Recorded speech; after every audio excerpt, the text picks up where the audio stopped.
It's almost like betting the stock market. The good part about it is you can take a bet today. In 2 or 3 days, if you nail that bet, you can be able to cash out, Joe. Like you just hit a heavy stock. Like you go into Sun Microsystems or whatever it's called, and you buy into it. In 3 days, you can sell it for a massive profit. Do you understand these markets, Joe? I do understand the markets. It's amazing how some of the predictive markets seem to have the answers before the test. SportsGrid's College Football Today.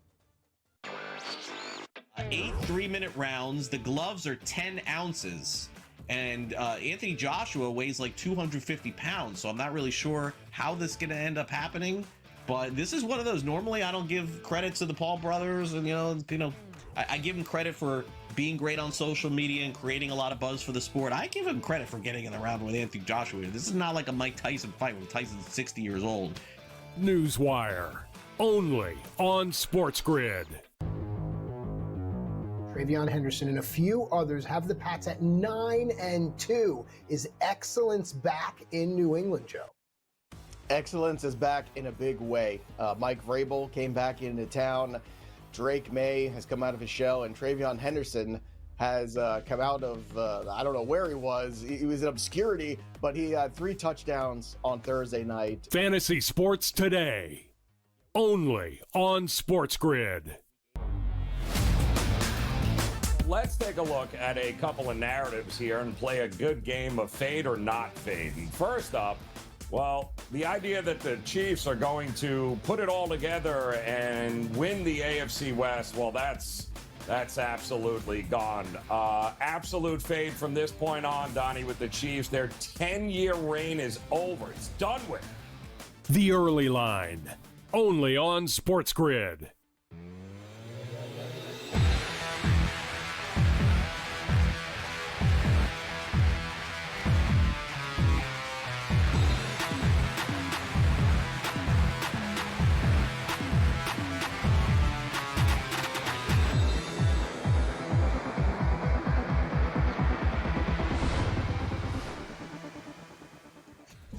And welcome in. It is in-game live game day on a semifinal Thursday. Ah, yes, little football Thursdays, the college football playoffs taking center stage tonight with the first of our 2 semifinal games, the other one tomorrow.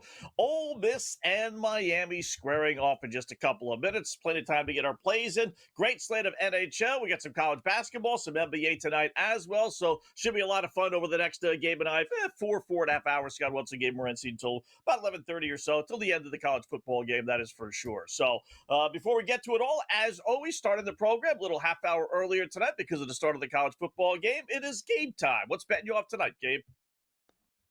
A great playoff game tonight between two teams that nobody predicted to get this far, right? Like the so-called experts, including ourselves, and everybody talks so much and is always wrong for the most part. We've got a coach that everybody thinks is an idiot, and we've got another coach that nobody had heard of 2 weeks ago going head-to-head. And one of them is going to be in a national championship game. The Miami Hurricanes in the ACC, heavily mocked over the years. They're on the verge of a national championship appearance. And the SEC looking to save face. And they haven't had a team in a national championship game.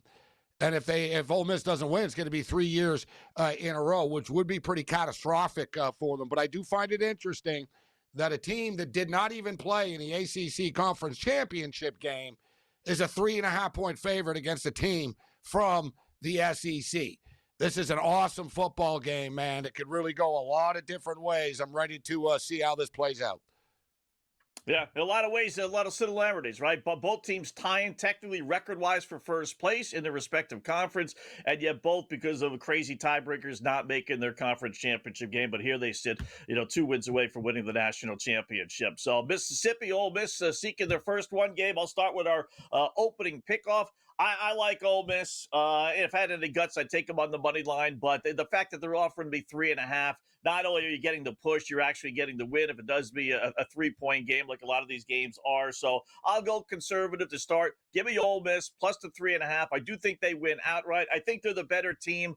Waiting for Miami to turn back into Miami. Mississippi, to me, has been a case of we just kind of like underappreciated them. I know it's an SEC team, and it's crazy to say that, right? But what are we even talking about? Alabama, Georgia, Texas A&M had the great start. Ole Miss was just kind of there. It was all Lane Kiffin stuff. But in reality, they've been a solid football team from start to finish. In fact, the one loss against Georgia, you could have made a case they could have won that game since they were leading in the fourth quarter. Whereas Miami, it's kind of Heckle and Jekyll. And you know what? Their A game is as good as anybody's in the nation. But the fact you're giving me 3.5, and the fact that we could get a clunker out of their Carson Beck, who's an accident waiting to happen, I'll start it with Mississippi plus the 3.5 game. Yeah, I like Mississippi in this game. I've been on Miami through the playoffs. I respect Miami. Miami are more physical, and Miami actually have sort of more ways to win this football game. But I think the X factor in this game is Trinidad Chambliss. And we're talking about a guy that won a national championship last year with Ferris State, right? Some players are just winners. It's just as simple as that. And Carson Beck seems pretty chill right now, but I like Trinidad Chambliss in his warm-up routine. He was throwing the ball left-handed. He was talking to fans. He didn't seem overly casual, but he didn't seem nervous. Carson Beck seems a little bit more dialed in and sort of freaked out by the moment a little bit, but they just showed him kind of laid back in the room. Who's going to handle the pressure the best? One thing with the Miami offense, guys, yeah, they beat Texas A&M, but the offense really didn't do anything. Let's call it out for what it is, right? They were lucky, not lucky to win the game, but they were lucky that the Texas A&M's offense was as bad as it was. Similar situation with Ohio State. Miami's offense was never really forced to keep up. So we're going to find out if Mississippi, the key to the football game, guys, Mississippi needs to get a lead. They can't let Miami, dictate the tempo and pace of this game. Mississippi's got to turn this into a track meet. I'll take Mississippi plus the 3.5. All right. My next one, I'll combine two into one because here in New York, they don't offer that many props. But for whatever reason, they offer some for some of these playoff games. So, like I said, I'll combine two into one. If you live in the New York area, you could bet over receiving yards. Mississippi over receiving yards, 276.5. Now, if you actually have a Trinidad Chambliss prop, like you have in other states that do offer player props for college, then I'll go with over 271.5 passing yards. So either one, it's basically the same bet. You know, you could have an option pass, so the receiving yards could be a little bit more, which makes, sense why that might be a little bit higher than the passing yards. But like I said, if you don't have Chambliss props, then give me the Mississippi receiving yards, 276.5. I think the dude's thrown for 300 yards. That's the bottom line. He's hit this number, 272, 9 out of the 12 starts he's made. So he's a passing machine. Could Miami shut him down like they've done these first two games against Ohio State and Texas A&M? Yeah. But you know what? I think Chambliss is the best quarterback that he's faced at this point of their careers. So give me the over 271.5 passing yards or Ole Miss over 276.5 receiving yards. I'll take the over in the football game. I do think Miami are going to be able to score on Ole Miss. Ole Miss aren't going to be able to stop Fletcher on the ground, right? So Miami are going to be able to run the ball. I do believe that Miami will be able to score, but will they be able to keep up with Ole Miss? We're talking about an Ole Miss football team that scored 34 or more points in 8 straight games. They're going to score, right? They've scored on everybody. They've scored on good defenses, right? And, they put up 34 in Oklahoma. Oklahoma's an elite defense. As good as Miami's is. They just dropped 39 on the Georgia Bulldogs, right? So they're going to get into the 30s. And it's sort of an insurance. If they lose a track meet, I doubt they get completely shut down offensively, but if they lose a track meet, fine. We'll hit the over, but let's go over the number in this game. My last one will be, it's a goofy one. Like I said, we're living on FanDuel here in New York. But how about this one, Gabe? All 4 teams to score 1 touchdown each half. Now, we only got 2 games, so there's only 4 teams. I don't think they're necessarily going to be high scoring games. But, 7 Ole Miss is going to get a touchdown each half, right? I mean, Miami's going to get a touchdown each half today. I'm more worried about tomorrow's game, but they're giving me plus 250 on that. It's a goofy bet, but, I'll take a chance that even if it's 7-7, it could be a low-scoring game, and we can still get a touchdown from each team each half. So all 4 teams to score a touchdown each half plus 250. I'm going to go with some running backs tonight. Good football teams attack, right? Good football teams attack what the other team's strength is. And all the talk about Trinidad Chambliss, and I think Chambliss is going to pass for some yards tonight, but the key, their real star is actually Kawan Lacey, all right, the running back. So his prop is 79.5 rush yards tonight. He's going to be a heavy part of this. You know that Mississippi's going to want to just run right at Miami and get these guys running around and set them up with the play action after. He's gone over this number in 4 of the 5 games. Don't forget, a lot of the games that they played in were blowouts, so he could have had more yards. So in real games, in the playoffs, he's been killing it. He's going to go over his number, but so is Fletcher Jr. All right, Fletcher Jr., guys, I gave him to you, was like 44.5 against Texas A&M. He ran for like 172. They bumped it, if you remember, Scott, against Ohio State. We cashed it like in the first half. It was like 54.5, and he easily went over. He's going to go over again. It's high, though. They're not playing around tonight. It's 95.5. They've caught up to it. But Ole Miss's weakness is the ground game. I don't think Cristobal, they don't fully trust Carson Beck. We saw it against Ohio State. Even when they had the lead, they didn't really say, okay, they trust them to throw moderate passes and intermediate stuff, but they're going to want to run the football on Ole Miss as well. Like Miami do not want to get into a track meet. It's going to be a heavy dose of Mark Fletcher Jr. I like both running backs to go over their rushing yard props. And quick touchdown. Lacey, guys, Scott, how about this? Lacey scored a touchdown in 8 straight games in 13 of 14 games this year.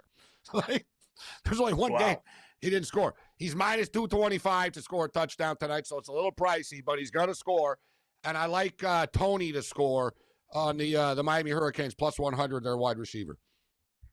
All right, that's the limit as far as I'll go with the minus 225, right? Sometimes I'll do that if I really, really, really like it. And it's better for a same-game parlay player, really, or you mix it with something if you want. Yeah, well, that's okay. Sometimes you got to lay the juice, and that's what we've done. So, both on Ole Miss tonight. Let's get the opening kickoff when we come back.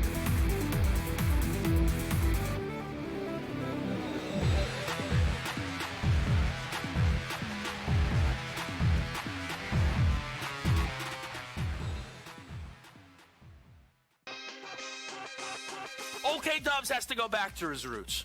I'm not a Jets fan, I'm not a Giants fan, and neither one of those teams even play in New York.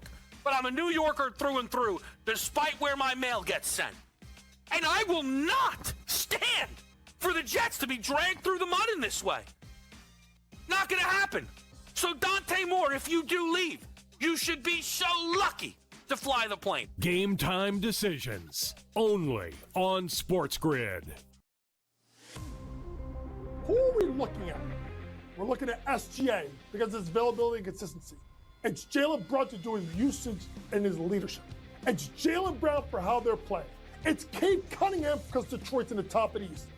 The MVP talk is going to be wild, and it'll be interesting to watch. MVPs just don't dominate. They survive the season. Pro basketball today, only on SportsGrid. Maybe the fact was that the kicker just blew a 44-yard field goal. Now, by the way, I feel horrible for this kid, Tyler Loop, who made every single field goal this season 44 yards or less. But the extra point that was missed just before that by Chris Boswell was the only extra point that he missed all season long. So did they bless that same holy water when Boswell missed the extra point? Come on, guys. Let's get it. Newswire, only on SportsGrid.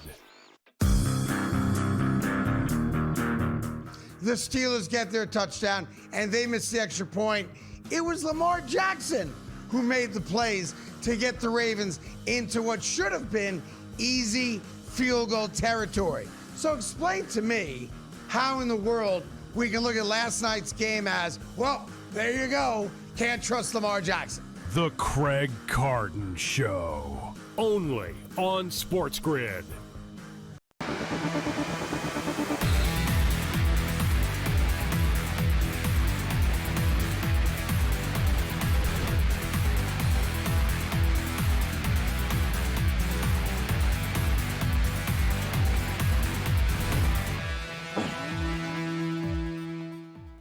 All right, welcome back in Game Live. Game Day here on the grid. Getting set semifinal game number 1. Miami 3.5-point favorite. Pretty much opened up 3, maybe 3 somewhere, but for the most part, it's been 3.5 since the last game, and it stayed that way. You know, maybe a little juices flip back and forth. FanDuel's got it minus 106. Ole Miss minus 114 if you want to take the points.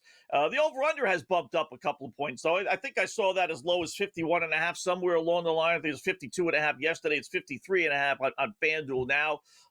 Again, little juice to the over, minus 104 versus minus 118 to the under game. But give me a scenario where Miami wins the football game. I think they would have to run, get a nice combination of passing, but you said it. I think they have to run for 150, 200 yards, control the clock, keep the ball away from Chambliss, and win a 27-21 versus, not that they can't win 37-34, but I think they prefer keeping this a lower score game, run the football, eat up the clock, and keep the ball away from Ole Miss.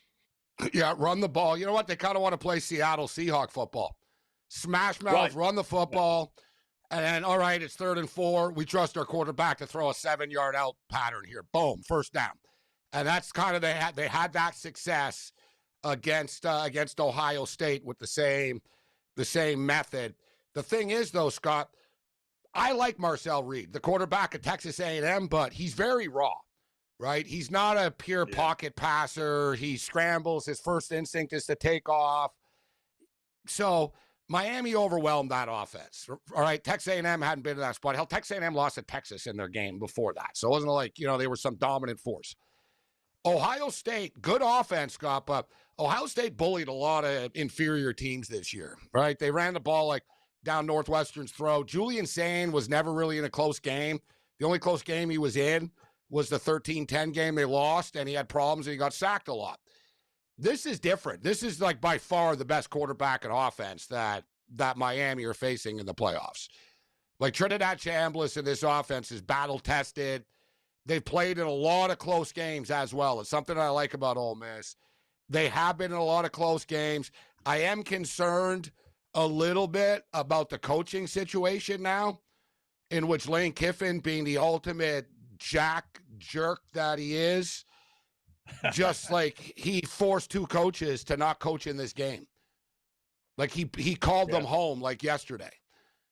Like imagine being that's petty and sleazy. Like he told them, all right, these guys will stay and then you'll come after. No. Like he doesn't like how they're talking about him now. So he tried to sabotage them. So they got a dude who's going to be working on the staff next year, Scott, from East Carolina, who's never been with the team before, running the bench. It's just kind of bizarre. Like, he doesn't even know the kids. Like, he's hey, guys, my name's Eric. I'm from East Carolina. I'll be running the bench tonight. He is taking over the offensive coordinator job next year, so it's not like he's a guy off the street here, right? But they're moving guys around. Like, a graduate assistant, Scott, got promoted today. Kiffin is really trying to screw them, but I almost like it because, these kids on Ole Miss are like, all right, okay. Yeah. Keep on trying to hate us. Keep on trying to hate us. Yeah. Keep on trying to stop us, right? And I'm almost feeding off it, man. Ole Miss, get the ball first. I think this helps them, Scott. If you're Ole Miss, you got to put points on the board here. Set the tone, get a 7-0 lead. Reed, by the way, back to Texas A&M, he's kind of like the college football version of Sam Darnold. Great all year. Then the last couple of games, I loved him too. It's very Lamar Jackson-like, actually, I'd say. He plays like Lamar. He looks like Lamar. Yeah. Just kind of got exposed a little bit there for not really being as good. It's not his fault, but there's levels to this. It doesn't mean he's not good because he didn't go 15-0. You know what I mean? Right. I'm just stating Trinidad Chambliss has that it factor, right? He won't be intimidated by anything. Yeah. But neither will Ruben Bates. Weird sort of way. Him finding out that he probably, him finding out that he probably, I don't think it's definite, right? But he probably won't be able to come back next year. Maybe that helps him as well. That he knows that this is my last shot, it looks like. Thank you, NCAA, with all the goofy things they allow. They're not going to allow him another year. Why wouldn't they let him play? Why wouldn't they? You got guys in college that have been there for 7 years. The guys are still living but this kid's he's coming from Ferris State. Who he's hurt before. He has more of a case than other people do. He has a better case than Pavia does. Right? He wants to stay till he's 30. and most of the time these guys do win this now. Most of the time they do win, but really, if you're Chambliss, and I'll be honest with you, about a month ago, I didn't think of him as an NFL guy. I thought he was a CFL guy. And I don't say that with insult. I'm like, this guy could become a millionaire in the CFL. He's a little undersized, but he's good. But I don't see NFL. But I'm an idiot. I'm not an NFL scout, evidently, because Trinidad Chambliss looks pretty good to me, Scott. Like he could play in the NFL. Yeah, but we can't overreact to this. You can't overreact to it. Like he's not the biggest kid, right? Like he looks good here, and there's a difference. Because you're a great college quarterback doesn't mean you're going to be an NFL star. Yeah. And he had last game was just as good as you could have. Not that he hasn't been good. He has. And I think it's more of the public, as I said earlier, not appreciating Ole Miss versus Ole Miss all of a sudden being really good. But he's coming off the perfect storm last game. I mean, it was just a phenomenal game. Comebacks. He's throwing the ball all over the place. He's and if he can do it again today, if he does it again today. So he did it against Ohio State's defense. Good as it gets. You do it against Miami's defense. You don't even need to win the championship. Play well in the championship game, and suddenly you're a first-round pick. Suddenly suddenly Mendoza's not the number 1 overall pick, right? If this guy lights it up tonight, Dante Moore has something. You want to talk about fascination. That's tomorrow night's story, bro. Oh. Yeah. So Miami get to them on the first drive of the game. Not a great start, although there was an injury for Miami, which we'll get into. But 4th and 4, they're going to go 3 and out here, Scott. So Miami blew up their offensive line. All right. That's the sign if you're a Miami fan you want to see, and obviously that's not a sign if you're pretty easily fan too that you want to see. Yeah. Like they got to they went right around the Ole Miss offensive lineman. What they do on first? I missed the first down. Did they run the ball on first down? Because I know they ran it on second down, and then they threw it. Okay, so they did throw 2 out of 3 times. So that's throw, run, throw. So he didn't have time for anything to develop. They got blown up right away. All right. Yeah, not a good sign, but that's okay. Hunting away is Ole Miss. Miami with the ball when we come back.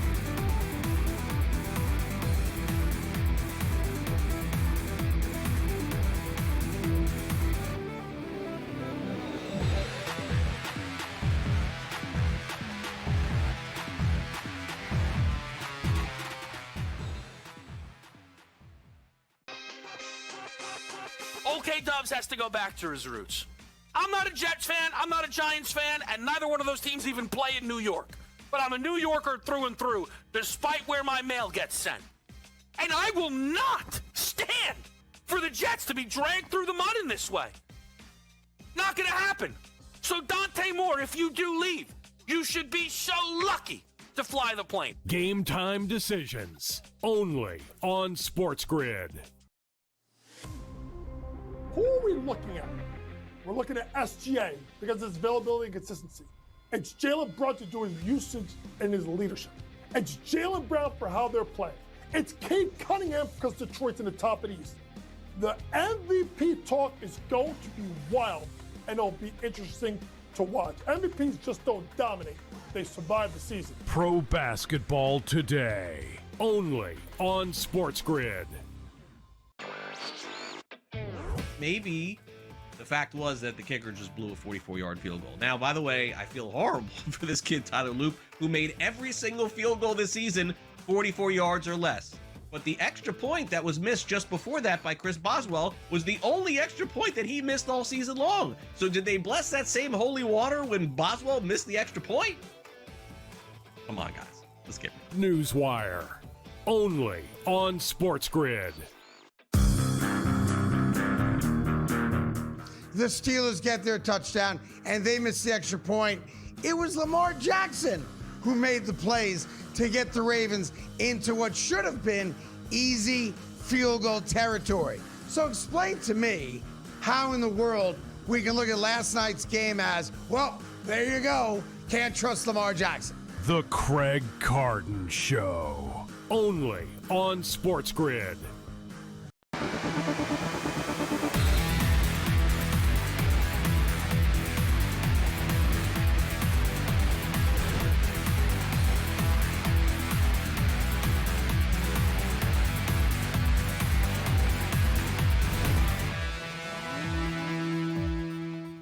All right, welcome back in game live game day here on the Grid. Scott and Gabe closing out kind of hour number one, our first hour. We started a half hour earlier tonight with Miami getting the ball for their first time after 3-0 with Ole Miss, watching the college football semifinal game, and they are on the move. And not only are they on the move, so is the point spread. Yikes, up to 6.5, Gabe. I got 3rd and 8 right around midfield at the Ole Miss 48-49 yard line. That's what it is. Yep. 6.5. That's what it is. So I got to tell you that they're a little bit closer. I got a sinking pit in the feeling of my stomach, Scott, of buyer's remorse. Already? Buyer's, no. yes. We don't even put any points on the board. I know. Normally I'd never panic, right? But I'm like, I don't like the looks of this, the way it's starting here. And we're gonna have a 4th down coming up. Get off the ledge. Come on. Yeah, I'm not on the ledge, but I just don't like the start. I'm just sort of looking at Miami. They just sort of seem to be, a little bit dialed in here, but we're lucky. I don't know if you noticed there, Carson Beck, he had Tony open and he missed him. Yeah. One of those just sort of, he threw on the wrong side. It was a tricky play. Like, it wasn't like a horrible, like, oh my God, Beck screwed up, but Ole Miss are lucky because Tony beat them down the field. And I saw Lewis Riddick, who was a defensive back, and I saw his game points, and he talked about that. He said that Carson Beck will have like probably 3 to 5 shots where guys going to be open down the field. Will he be able to hit him? And Beck missed him there. Miami goes for it on the 4th down and picks it up. But kind of what I talked about, Scott, Seahawk football, if you'll notice, they run the ball in the first 2. They run the ball, and then when they need a 1st down, they basically throw it right to the sticks. And the Miami Hurricane wide receivers are very good. Like, they're smaller, but they're quick, right? So, boom, they catch it, and they always pick up another couple of yards after, and they get the 1st down. Remember in the last game, too, Carson Beck did a good job with his legs. Something that people don't talk about, right? Like, he actually picked up a lot of 1st downs, and he just basically did it here by getting him into the 4th and short by taking off. And now we have an Ole Miss player down and out right now. These kids haven't played. It's catching up to them, the weird schedule and stuff. So the bodies are dropping, Scott, early here. Jeez, already a couple players down. Yeah, they must have brought him in, Gabe, thinking that they were getting, Peyton Manning, and realized they were getting, Jerry Goldstein of the old New York Giants. I mean, I think they wanted Peyton Manning, and they got Jared Goff. Like, you know what I mean? Who's pretty good, but like, it's like, all right, we got to realize what he can and can't do. But he had an interception problem at Georgia. They had a lot of drop balls at Georgia, but he had an interception problem. But they've done a beautiful job, Scott, of making, like, same with Seattle. Just don't put Darnold in must-throw spots where he's got to do something heroic. Just a quick out. It's hard to stop. And Ole Miss don't really have a pass rush. So, you know what I mean? They're going to have to figure something out with this and jam up the receivers at the line more. I thought Ohio State last week, if you remember, they were just playing like 10, 15 yards off the ball. It was easy. Like, Miami was literally just like, you didn't put any pressure on Carson Beck or not even like rush pressure, but any coverage pressure. You didn't confuse him. You just sort of played this soft coverage, and he picked you apart. Ole Miss are going to have to be aggressive, but at least Pete Golding, their coach, Scott, was the defensive coordinator. So he knows defense, and I'm sure he'll adjust here as we go along. Yeah. I didn't think Mississippi was going to be able to win 20-17. I think that's, and they'll take any kind of win. I'm guessing Ole Miss is probably going to have to win a shootout, where I think Miami could win either way. They could certainly win a shootout if their offense is clicking and Ole Miss's defense is just giving up yards left and right. Whereas Ole Miss is kind of like, all right, I don't know if we're going to stop the Miami offense. We've seen Miami win track meets. Like, we saw them beat Notre Dame in a track meet 51-48 or whatever it was. And, like, they have won a cup. That was earlier in the year. But at the same point in time, Ole Miss have won some low-scoring games as well this year. Their defense isn't terrible, Ole Miss. It's just they're not overly physical. It's more of like a speed type of defense, right? And Miami are a physical team. And I know Ole Miss are concerned about the defensive line depth, that Miami's physicality could sort of wear them out in the trenches as the game goes on. Even we saw in the first run of the game with Fletcher, like, they played eagle ball. You saw they just sort of pushed the pile forward for 5 yards. That's what Miami want to do. So we'll see. They're on the move right now. You got a 1st and 10 on the 40-yard line. Yeah, I'm just curious to see how that line jumped from 3.5 to 6.5 so quickly. They got it. It might 40. get, if it's 10.5, you and I are I'm gonna jump in again. We're gonna be big marks, but it'll be like Ole Miss plus 9, 10.5. It'll be like, oh, we got to take them. Yeah, you have to take. They've only touched the ball once, all right? We're not gonna panic yet. Yeah, just a little edgy. That's just a little, a little edgy. Yeah, a little edgy, a little tight around the collar. All right, the game live continues after.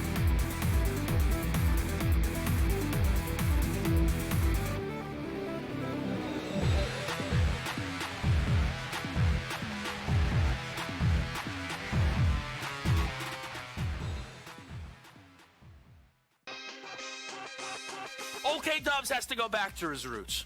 I'm not a Jets fan, I'm not a Giants fan, and neither one of those teams even play in New York. But I'm a New Yorker through and through, despite where my mail gets sent.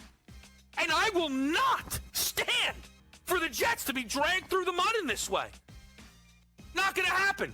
So Dante Moore, if you do leave, you should be so lucky to fly the plane. Game time decisions only on SportsGrid. Who are we looking at? We're looking at SGA because of his availability and consistency. It's Jalen Brunson due his usage and his leadership. It's Jaylen Brown for how they're playing. It's Cade Cunningham because Detroit's in the top of the East. The MVP talk is going to be wild, and it'll be interesting to watch. MVPs just don't dominate.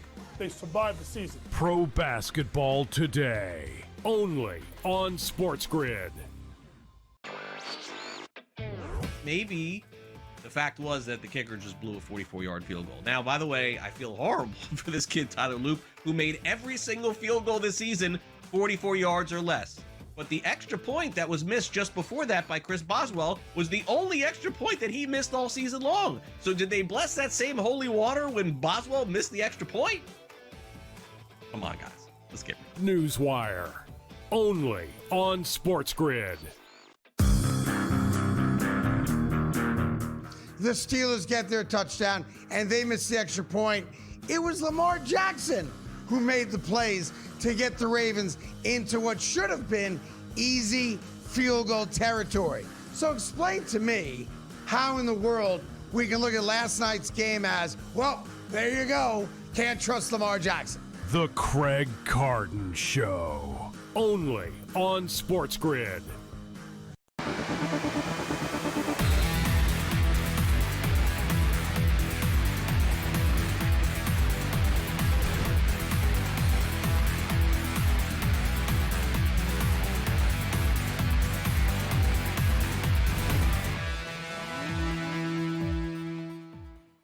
All right, welcome back. In-game live game day here on the grid. Scott and Gabe been here already. A 7:30 early start because of the college football game, which we're keeping an eye on. A lot to get to tonight, so don't go anywhere. Hopefully making a couple of shekels along the way. With that, time for our first guest. Let's talk a little college football, maybe a little college basketball as well, with our good buddy Colby Dant. See and hear him all the time here on the grid. His home sports gambling podcast network, his podcast, the College Experience Podcast. What's going on, Cole?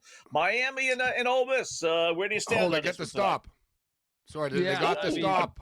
That's right. They get the stop. So at 4th and 3. Yeah, I would say, if it was like 1 or something, Miami would go for it, but they actually lost a yard. Like they got tossed back. Big time stuff. So they're holding them to a field goal attempt here. That's huge. Sorry, Colby. Good to see you. Yeah. No. Hey, what a game, Colby. Yeah. I thought of you Monday night. Where were you sitting? Were you with the Montana State fans, or were you in that big little sliver of red in the middle at that game the other night?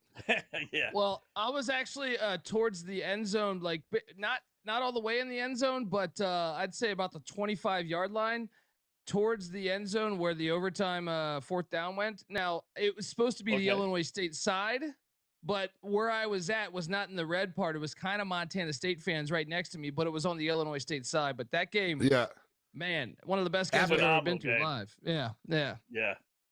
Epic game. That was the crazy. Field goal is good. 3-0. Point spread 6.5. Total 47.5. What do they call? Yeah. I mean, look, I got the worst of the number with Ole Miss throughout the week. I took 3.5, just thinking, hey, this is, I do think Miami's probably the better team, but I think Ole Miss knows they're playing with house money.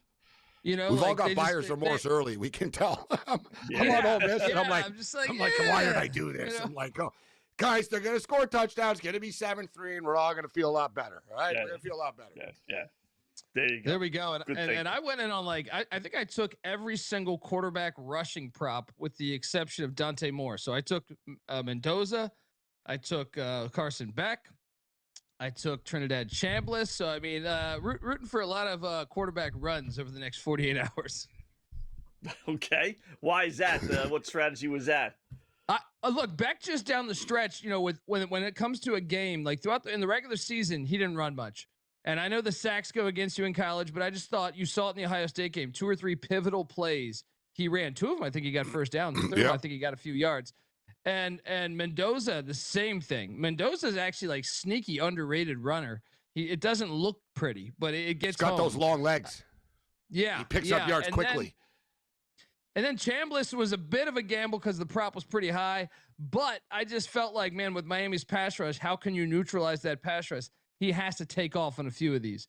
So that's the one I think I'll sweat out the most. I actually feel pretty decent about Beck and Mendoza hitting their over here. I think what Beck already ran. I'm checking right now to see what he ran for in that first drive. But yeah, I think we're already on the over now. He can't get sacked, but I got higher than 5.5 yards. So perfect right there. So let's keep it going. More quarterback runs, please.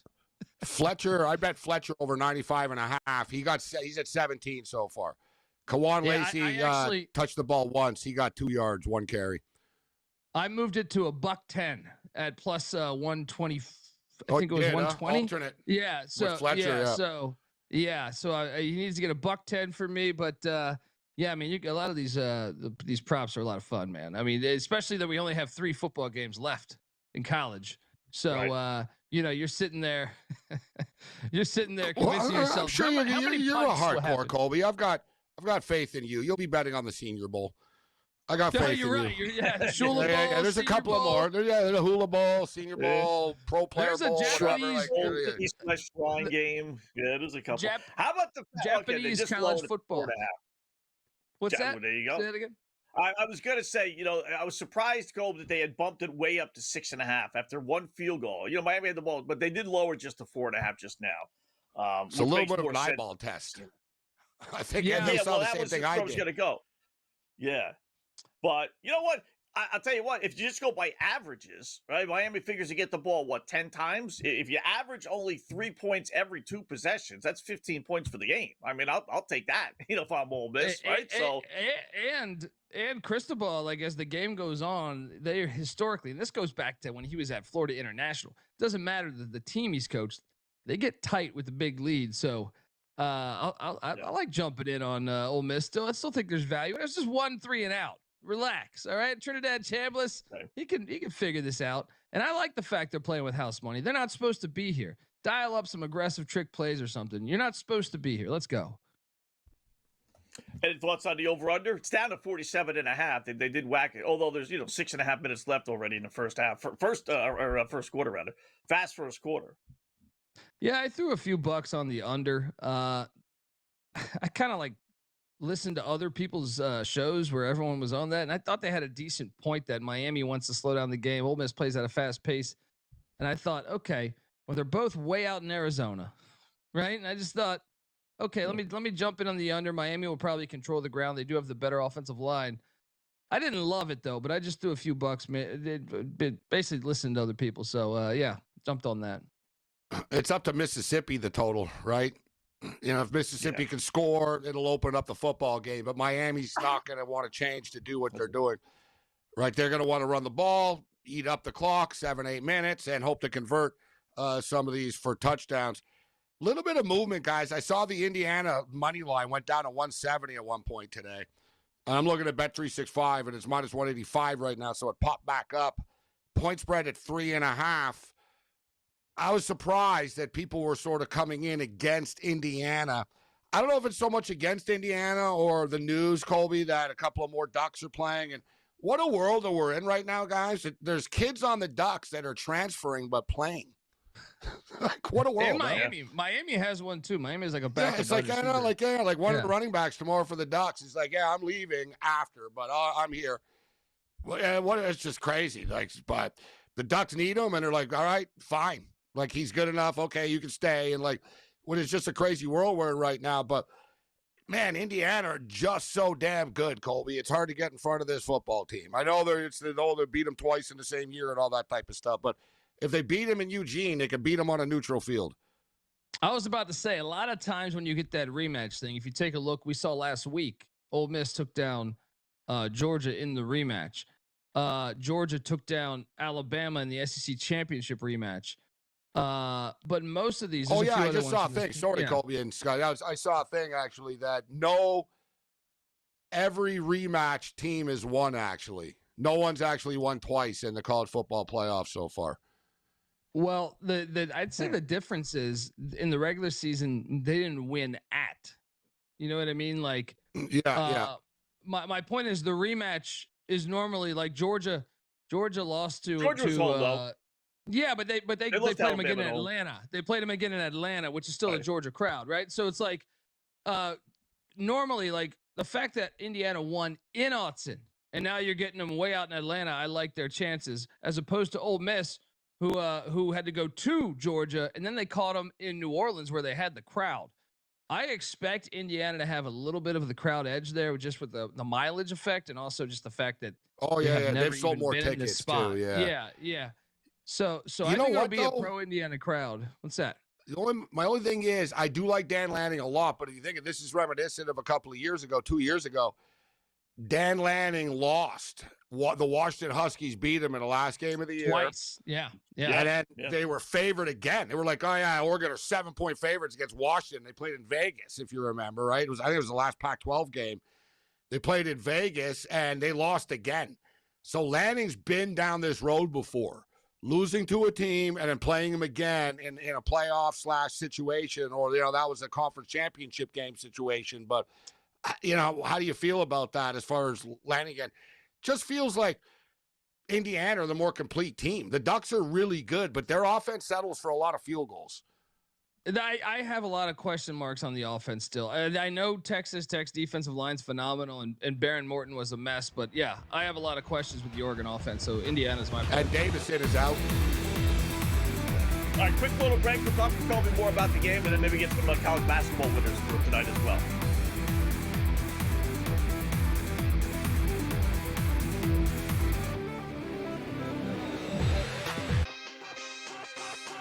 Okay, Dubs has to go back to his roots. I'm not a Jets fan, I'm not a Giants fan, and neither one of those teams even play in New York. But I'm a New Yorker through and through, despite where my mail gets sent. And I will not stand for the Jets to be dragged through the mud in this way. Not gonna happen.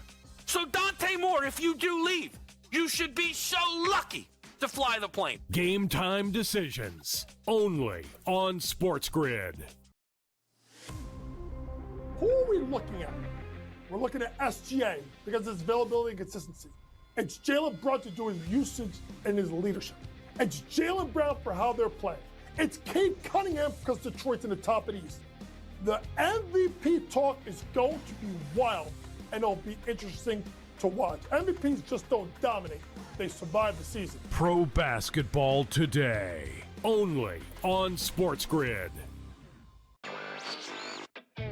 Maybe the fact was that the kicker just blew a 44-yard field goal. Now, by the way, I feel horrible for this kid, Tyler Loop, who made every single field goal this season 44 yards or less. But the extra point that was missed just before that by Chris Boswell was the only extra point that he missed all season long. So did they bless that same holy water when Boswell missed the extra point? Come on, guys. Let's get it. Newswire, only on SportsGrid. The Steelers get their touchdown, and they miss the extra point. It was Lamar Jackson who made the plays to get the Ravens into what should have been easy field goal territory. So explain to me how in the world we can look at last night's game as, well, there you go, can't trust Lamar Jackson. The Craig Carton Show, only on SportsGrid.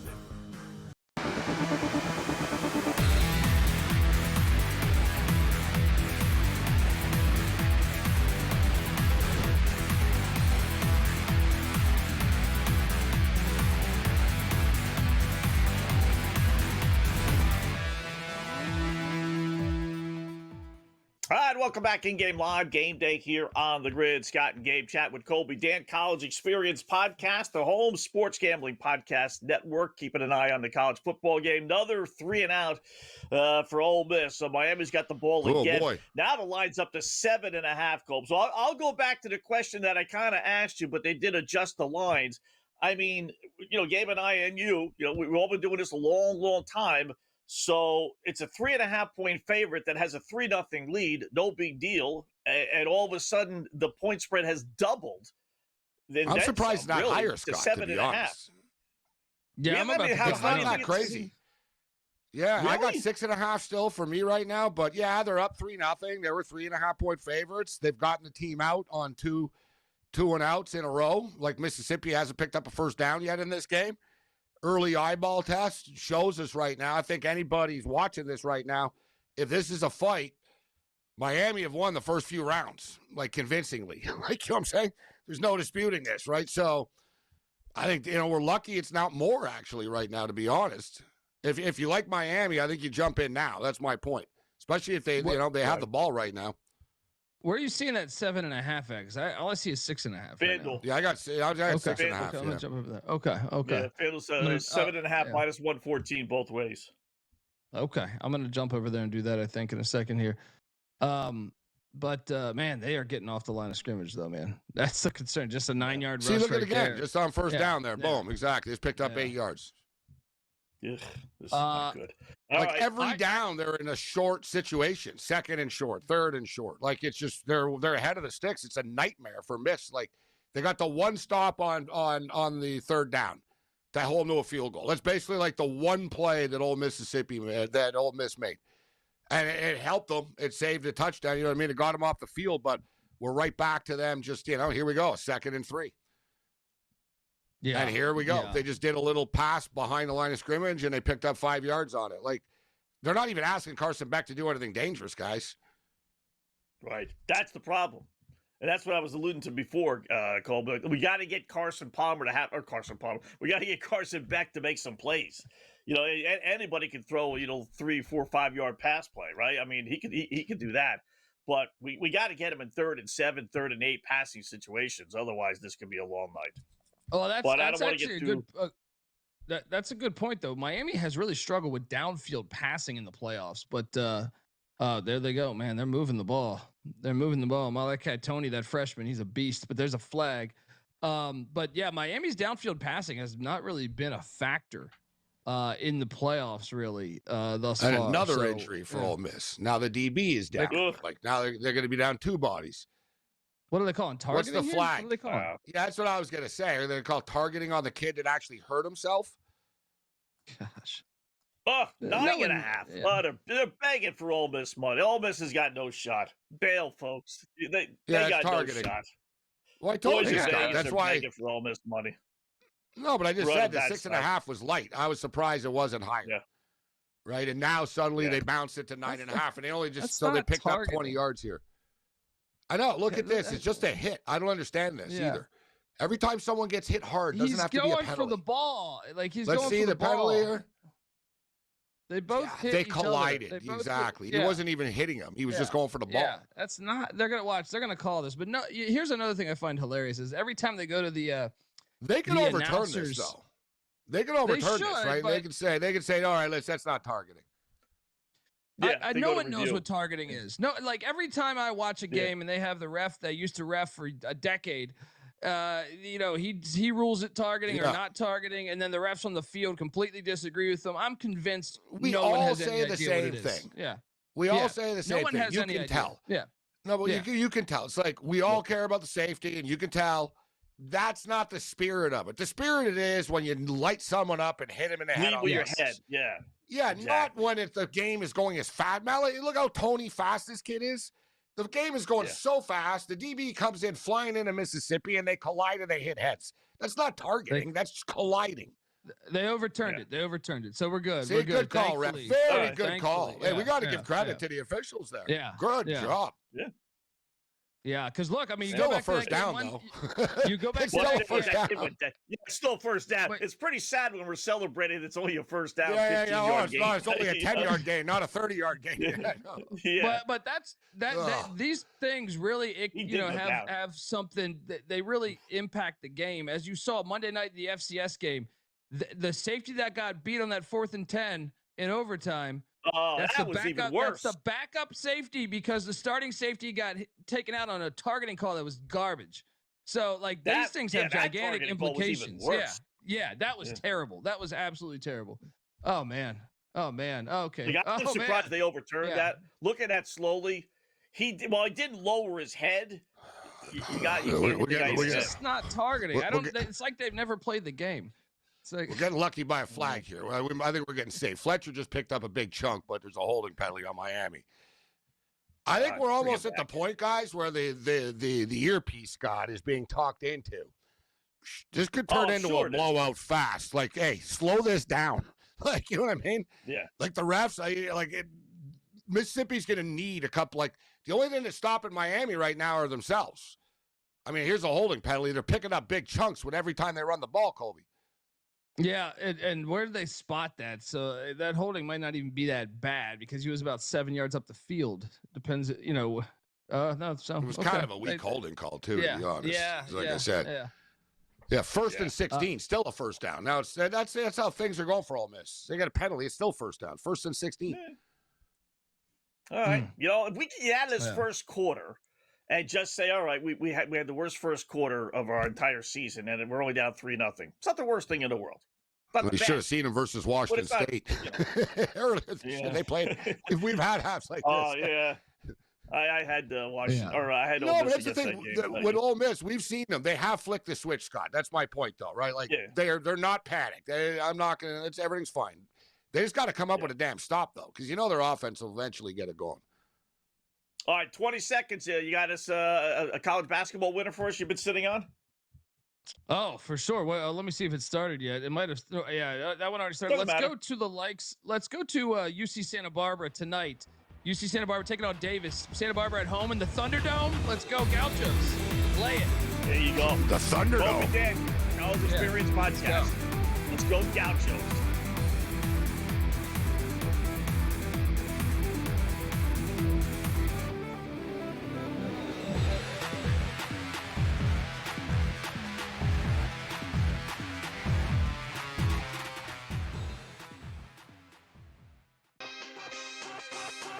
Okay, Dubs has to go back to his roots.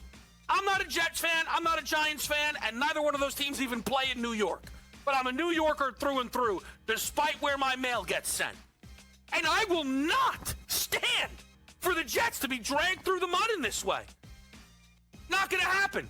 So Dante Moore, if you do leave, you should be so lucky to fly the plane. Game time decisions only on SportsGrid. Who are we looking at? We're looking at SGA because of his availability and consistency. It's Jalen Brunson doing his usage and his leadership. It's Jaylen Brown for how they're playing. It's Cade Cunningham because Detroit's in the top of the East. The MVP talk is going to be wild, and it'll be interesting to watch. MVPs just don't dominate. They survive the season. Pro basketball today, only on SportsGrid. Maybe the fact was that the kicker just blew a 44-yard field goal. Now, by the way, I feel horrible for this kid, Tyler Loop, who made every single field goal this season 44 yards or less. But the extra point that was missed just before that by Chris Boswell was the only extra point that he missed all season long. So did they bless that same holy water when Boswell missed the extra point? Come on, guys. Let's get it. Newswire, only on SportsGrid. The Steelers get their touchdown, and they miss the extra point. It was Lamar Jackson who made the plays to get the Ravens into what should have been easy field goal territory. So explain to me how in the world we can look at last night's game as, well, there you go, can't trust Lamar Jackson. The Craig Carden Show, only on SportsGrid.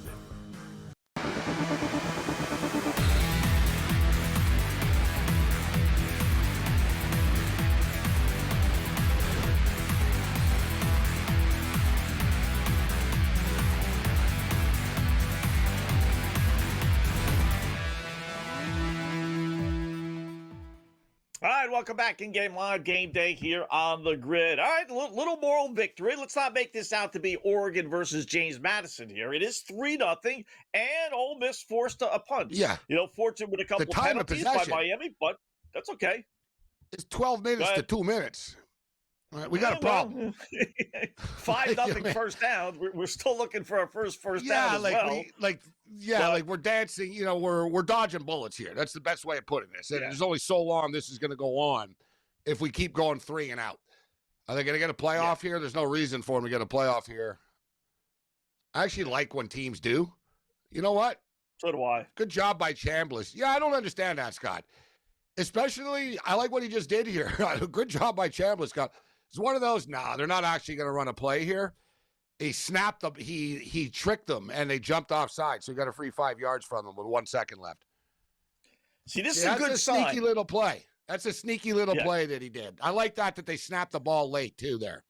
I hate it. It's like, dude, what are we waiting for? We can, and it pisses the linemen off, Scott. They're all leaned over, ready to play. Yeah. And the quarterback starts walking off the field. 70 yards down the field. Yeah, exactly. It's like, run the damn play. Yeah, run the play. I've seen teams do that when they're trailing. Like at the end of fourth quarter, down 2 scores, and they're letting the final 20 seconds go off the clock. Yeah. I want to punch the quarterback when he starts, and he doesn't even tell his linemen, and they're all leaned over, and he starts walking towards the bench. Like, at least tell your guys, hey, we're not running the play. Like, you know what I mean? But no. So I like what they did there. They tricked them because Miami for sure thought, there's 30 seconds on the play clock. There's only 7 seconds left in the quarter. They're not going to snap the ball here. And he snapped the ball with like 1 second left. I like that. And they got 5 yards out of it. So maybe we can get our first down coming out of the break here, Scott. So we played 1 quarter. And we don't have a first down yet. Maybe we can get this first one. It should be 3rd and short here now. For those that play percentages and everything, we're on pace, for 0 first downs for the game. But the good sign is Miami's kind of like showing signs of being dopey Miami, right? Yeah, I agree with you. They're not going for the jugular. They're not going for the jugular. Yeah, they're if I was Miami, I'd be like, we got Ole Miss. I'd be like, these guys are nothing. Let's throw the ball and score, and let's kick their crap out of them. But it's a good call. They play nervous and they did the same thing last week to Ohio State, if you remember. It's like you guys are letting Ohio State hang around, even though you're dominating them. And they didn't blow out Texas A&M. Let's not forget. What was the final score of that game? 10-3? 10-3. Like, whatever, dude. Like, it was, you know what I'm saying? Like, they scored a late touchdown, bro. Yeah, like, it's not like their offense has finished drives. They've been good in between the 20s, but they haven't finished drives. And we talk about it. They're scared to unleash Beck. And we're lucky Beck missed Tony down the field early. So that was one of those shots that Louis Riddick talked about. He goes, there'll be 3 to 5 shots that guys will be open down the field on Mississippi. Can Beck hit them? He missed that first one. I like that sideways pass. Like you said, if we just keep rocking the cradle a little bit, Scott, Miami will start making mistakes, But we you gotta, if they get up 7, if they can get up 7-3 and make Miami start throwing a little bit, I'm telling you, man, tip ball here, we can get a pick 6 or something. Right. Listen, it's not that he's not capable, right? I mean, he's got a national championship back. He's been there. But it's just like that's your best option to just get him to throw the ball down the field, put a little, fear of God into Miami. Like my philosophy with Alabama game was somewhere along the line. I wasn't sure when, but somewhere along the line, the fact that they couldn't run the ball is going to prevent them from winning a national championship. And I got the same thing with Miami. Somewhere along the line, they're going to ask Carson Beck to go win the football game. And I don't think he's going to be able to do it. Maybe this is the game. Maybe it's the next game. Maybe they will be able to run the ball, 200 yards every single game. I'm saying no, and I'm hoping that this is the game that, Miami, Ole Miss can, put some points on the board and force Miami to kind of open up the offense a little bit, and that's the best case of success. So far, though, and it's not like Beck is lighting it up, but he really hasn't made a mistake. Right. He's got 41 passing yards. Trinidad Chambliss has been held. Like, let's call it off what it is. They've done nothing. He's got 8 passing yards. Kawan Lacey's got 2 rushing yards. Their offense has been completely shut down. Wallace is their leading receiver. He's got 4 yards. Like, they're, you know what I mean? Like, they don't. Here we go right now, Scott. So it's so it's 2nd down. We got a 2nd and 3 after that penalty coming to start the second quarter. 2nd and 3 from their own 26-yard line. I like gotta start this. rolling them Oh, out. there we go, baby. And What are we? I told you, Touchdown! Kawan Lacey. Oh, Kawan Lacey how just about pops that? it. 80-yard touchdown run, 75-yard touchdown run. Wow. His prop was 79 and a half, baby. 73-yard touchdown run. Wow.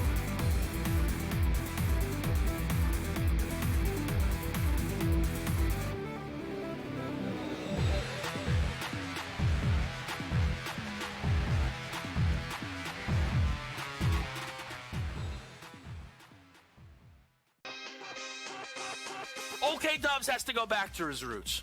I'm not a Jets fan, I'm not a Giants fan, and neither one of those teams even play in New York. But I'm a New Yorker through and through, despite where my mail gets sent. And I will not stand for the Jets to be dragged through the mud in this way. Not gonna happen. So Dante Moore, if you do leave, you should be so lucky to fly the plane. Game time decisions only on SportsGrid.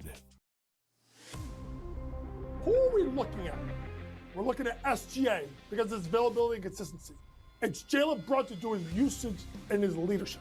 It's Jalen Brown for how they're playing. It's Cade Cunningham because Detroit's in the top of the East.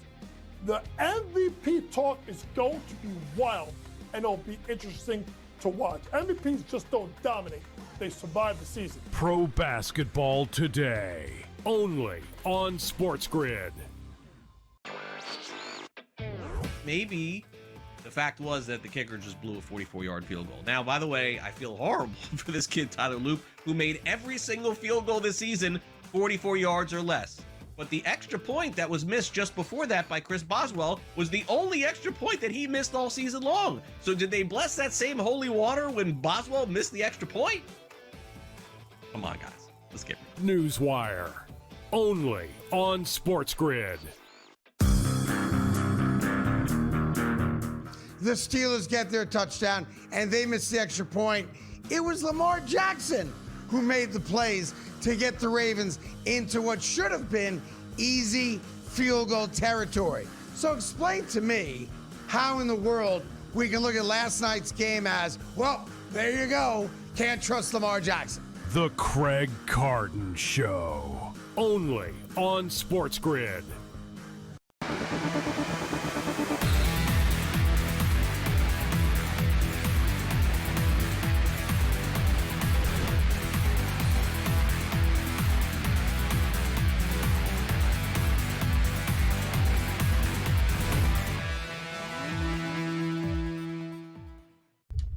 All right, welcome back in Game Live. Game Day here on the grid. Things look a little brighter. They just look a little brighter. And how about that? Yeah, We feel a little actually got better. the touchdown before the break, right? Well, you know, Yeah, I our like that. MO I here got the gave call. us during the break. Whoa, Nelly. Yeah, we got Yeah, we got it in. not How about bad, this, though, not Scott? bad. The total, 47 and a half. It didn't move. Isn't that weird? Wouldn't you figure that would have popped up a little bit? Yeah. Like it was like 46 and a half. Like it didn't really get lower than that, did it? I didn't notice that. 46 and a half, I think was the lowest. You know, I think I saw it at 40 and a half, to be honest. Not that I wouldn't be honest. But 40 I and think a I half? saw it, yeah. Did it get down to Yeah, 40? I think so. I think so. Yeah, after they punted, after Miami punted in one of those breaks, I remember looking at Okay, it. yeah. Yeah. Let me see. So, I'll check our chat too. Someone would see. We can confirm that. Yeah. Yeah, No, someone- let's see. let us know. Yeah. There's Mike saying, yeah, he got in on it out of 40. Yeah. Okay. Got in on the 40. I thought it was. Hey, listen, I thought I'm it was. not. And what's up, everybody? Gerald, Mike, King Ganja, Hog Wild. What's up, Hog Wild? Johnny Blaze in the house. You What's got- going on, guys? Cool. We got to work it tonight. Nice. I like that. So yeah, 47 and a half right now. Listen, I'm on the over. I haven't given up on it. I would like the over 47 and a half here. It's going to open up. Now here's Miami. Miami just wanted to throw it deep. Pass interference call. You know This is what? only I'm telling you, 15 Scott, yards, you could but- almost see the interception coming with Beck. Like I'm telling you. Yeah. He dropped back, no one was open, and you just could sort of see he wants to throw it. Like he's probably like, don't throw it there, don't throw it there. And they probably told him, don't do anything crazy, right? He just got bailed out. He tried to just check it down. No one was open deep, so he tried to check it down, and the kid on Ole Miss just over pursued and hit the dude. It is what it is. You know what's amazing, I Gabe, find- is that touchdown run of almost 80 yards. It was just a simple off tackle play. You know, it's amazing Oh, yeah, when yeah, these he just things popped it break up for the long middle. touchdowns. It's just like he breaks the line of scrimmage. I guess the one linebacker kind of came in to the right, and the running back was to the left, or vice versa, however you're going to look at it. And like there was just nobody there. It is amazing how easy things look when they are successful like that. We see You know, that it's just often. like, okay. You'll see that often in college, though, or don't you? A couple of times a game. Somebody who was popped through the hole, and they're gone right after that. Yeah. They're gone. And right away, like I'm telling you guys, you see Carson Beck this pass, a little bit shaky. Complete. Like, like it wasn't, you know, I mean, it was off. He kind of rushed it. You just sort of see he's tightening it up a little bit, man. Like, if you can get them, you get the Miami playing from behind, you can start putting pressure on Beck. This game becomes real interesting. Yeah. All right. So now, what do we face with third down or second down? Second and 10 at the Miami. They just picked up a 47-yard first line. down. Bad pass by Beck, but the receiver saved him. It was totally behind the kid. The kid had to spin around. But they got the first down, Scott. Yeah. Total still 47.5. I really think it's going to go over to 47.5, guys. I think there's probably too much offense, too much speed on the field. You're going to get, this might be a good game where you get long touchdowns just because of speed on the outside. Let's not underestimate nerves too either, Scott, right? Dude, they're playing in the semifinal, first quarter, first drive. It's going to be nerves, you know? All right, here's Beck heaving a bomb, but it's incomplete. So, yeah, you could tell, like, even with the play calling, things are starting to open up here. Yeah. All right. Which is okay. You know, that's kind of what you want if you're Ole Miss thinking that Carson Beck's going to screw up, right? That's kind of what you want. Oh, yeah, if you're Ole Miss, you like this. They're throwing the ball. The clock is stopping. It's like, okay, you can sort of rest. The last thing you want if you're Ole Miss is what happened to start the game, Scott. Fletcher running the ball for 6 yards, then nickeling, diming you, getting first downs. Yeah. You got them sort of, trying to go deep here, but they are moving the ball. They're on the 42-yard line right now. Beck is 8 of 11 for 59 yards, and here's a scramble from Beck, but this time, Ole Miss's defense, guys, you can tell they're reading the plays. I just find, like I said earlier, they're playing a little fast. Like you saw the kid on that penalty, Scott, like he didn't have to do that. It was just you were so jacked up. It was like, number one, great coverage, bro. You were so freaking locked in, but you needed to stop. Like, you know what I mean? Yeah. You were so locked in. It was like, you didn't need to run the guy over before the ball got there. Right? So it's just sort of, all right, guys, you're playing well. I love the reads. Just sort of slow down. Just think a little bit more out here. This is Beck actually hits the when big you're play on over the offense. middle. Yeah. I was going to say, this is when you run reverses. When you got a defense that's so jacked up and they're just like attack. That's the defense that you run a reverse on. Screens right over them. Yeah, because they get caught out of position. Yeah, the defensive line thinks they're going to go get a sack, and it's like, uh-oh. You know what? My aggressiveness is coming back to haunt me. So, all right, they got it down to the Ole Miss 24-yard line, just like that. Good drive by Miami. Got to give them credit. Yeah, give them credit. Yeah. We only have one first down with that long one. It's 9 first downs to 1. Yeah, it's 7-3. It's still 9-1. Time of possession. Look at the time of possession. 12 minutes to 3. What's the time of possession now? 12 to 3. That's a good point. 3. Yeah, Mississippi scored, but it was like a quick play. Like that was that. So yeah, like you can't sustain this, Scott. Like, dude, like defense is going to get worn out. That's the problem. There was already the concern about depth to begin with. Yeah. I mean, it sounds crazy to say, but you really don't want a long touchdown like they had before. You send the defense right back out there. You'd almost rather have like a 10-play drive that results in a field goal versus a 1-play drive that ends up in a touchdown. You can't make this up. Cristobal just cut them a break by calling a timeout.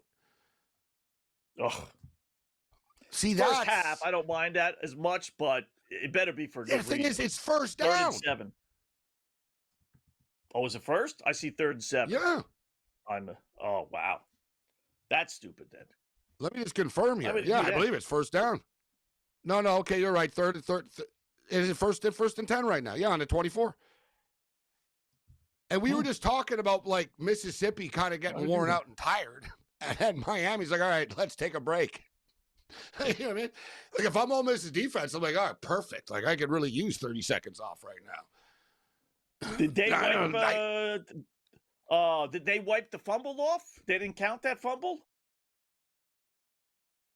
Oh, that's Yeah. They didn't lose yards crazy. on that. That's why I didn't bring that up. They Yeah, snapped they the didn't get set ball. back yet. Beck was yelling at some player to get to the other side. They snapped the ball, and I guess well, that's actually a pretty good play by Cristobal. Then you got to be fair, right? I mean, he avoided a 7-yard, 8-yard loss because he saw his offense was into what. Yeah, he got lucky. He got lucky. Yeah, that's what happened. yeah. But you can just sort of see though, Miami a little bit shaky. They're moving the ball, but and we saw this against Texas A&M. I know this is something that had Miami against the Aggies. They have a real hard time when they get into these tight spots right now because this is where they don't trust Beck. It's really hard if you're a quarterback to throw the ball in a tight spot like this, right? And this type of coverage. I would look at I'm looking for a screen. If I'm the defensive coordinator, Scott, I'm Ole Miss. I'm thinking, I doubt they're gonna try to throw a dagger or a bullet into the end zone here, right? I could see them doing this little bubble screen type thing, run the ball, something safe, but I don't think they're going to attack by throwing you into the end zone. Yeah, I wouldn't think so. So, I also looking at my plays here. My over 271, 272 passing yards for Chambliss is not looking good. He's at 8 yards. So, I'm 2 for 3 for 8 yards. I felt it was trappish. I didn't play it. I felt like I went with Lacey instead. I thought they were going to use Lacey. I didn't think that Chambliss was going to have 8 yards, though, Scott. You know what I'm saying? Yeah. I mean, I thought he would still get to his number, but I just didn't love it against this Miami defense. I thought Mississippi would run the ball a bit here. Big drive here, though. For the record, I did click. I couldn't help myself. I took over 47.5. All right. We can get there. So it's 48.5 now. You get a touchdown maybe here, right? All of a sudden it's 17 points. And if that, then you're well on your way, 48, you need 24 points a half, 29 points, so you're at 24. You got to believe that Chambliss will start to complete some passes and the offense will open up a little bit, right? I mean, they've only had that one successful play. They're lucky they're winning 7-3. Yeah. I think that play will kind of open it up a little bit. I think that'll help them a lot. So, all right, quick break. We're in a timeout. We'll let you know what happens with Miami at the Ole Miss 24-yard line when we come back.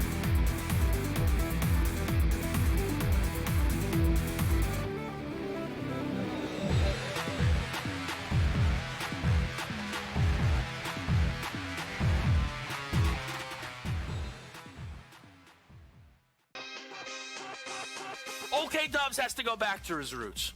I'm not a Jets fan, I'm not a Giants fan, and neither one of those teams even play in New York. But I'm a New Yorker through and through, despite where my mail gets sent. And I will not stand for the Jets to be dragged through the mud in this way. Not gonna happen. So Dante Moore, if you do leave, you should be so lucky to fly the plane. Game time decisions, only on SportsGrid. Who are we looking at? We're looking at SGA because of his availability and consistency. It's Jalen Brunson doing his usage and his leadership. It's Jaylen Brown for how they're playing. It's Cade Cunningham because Detroit's in the top of the East. The MVP talk is going to be wild, and it'll be interesting to watch. MVPs just don't dominate. They survive the season. Pro basketball today, only on SportsGrid.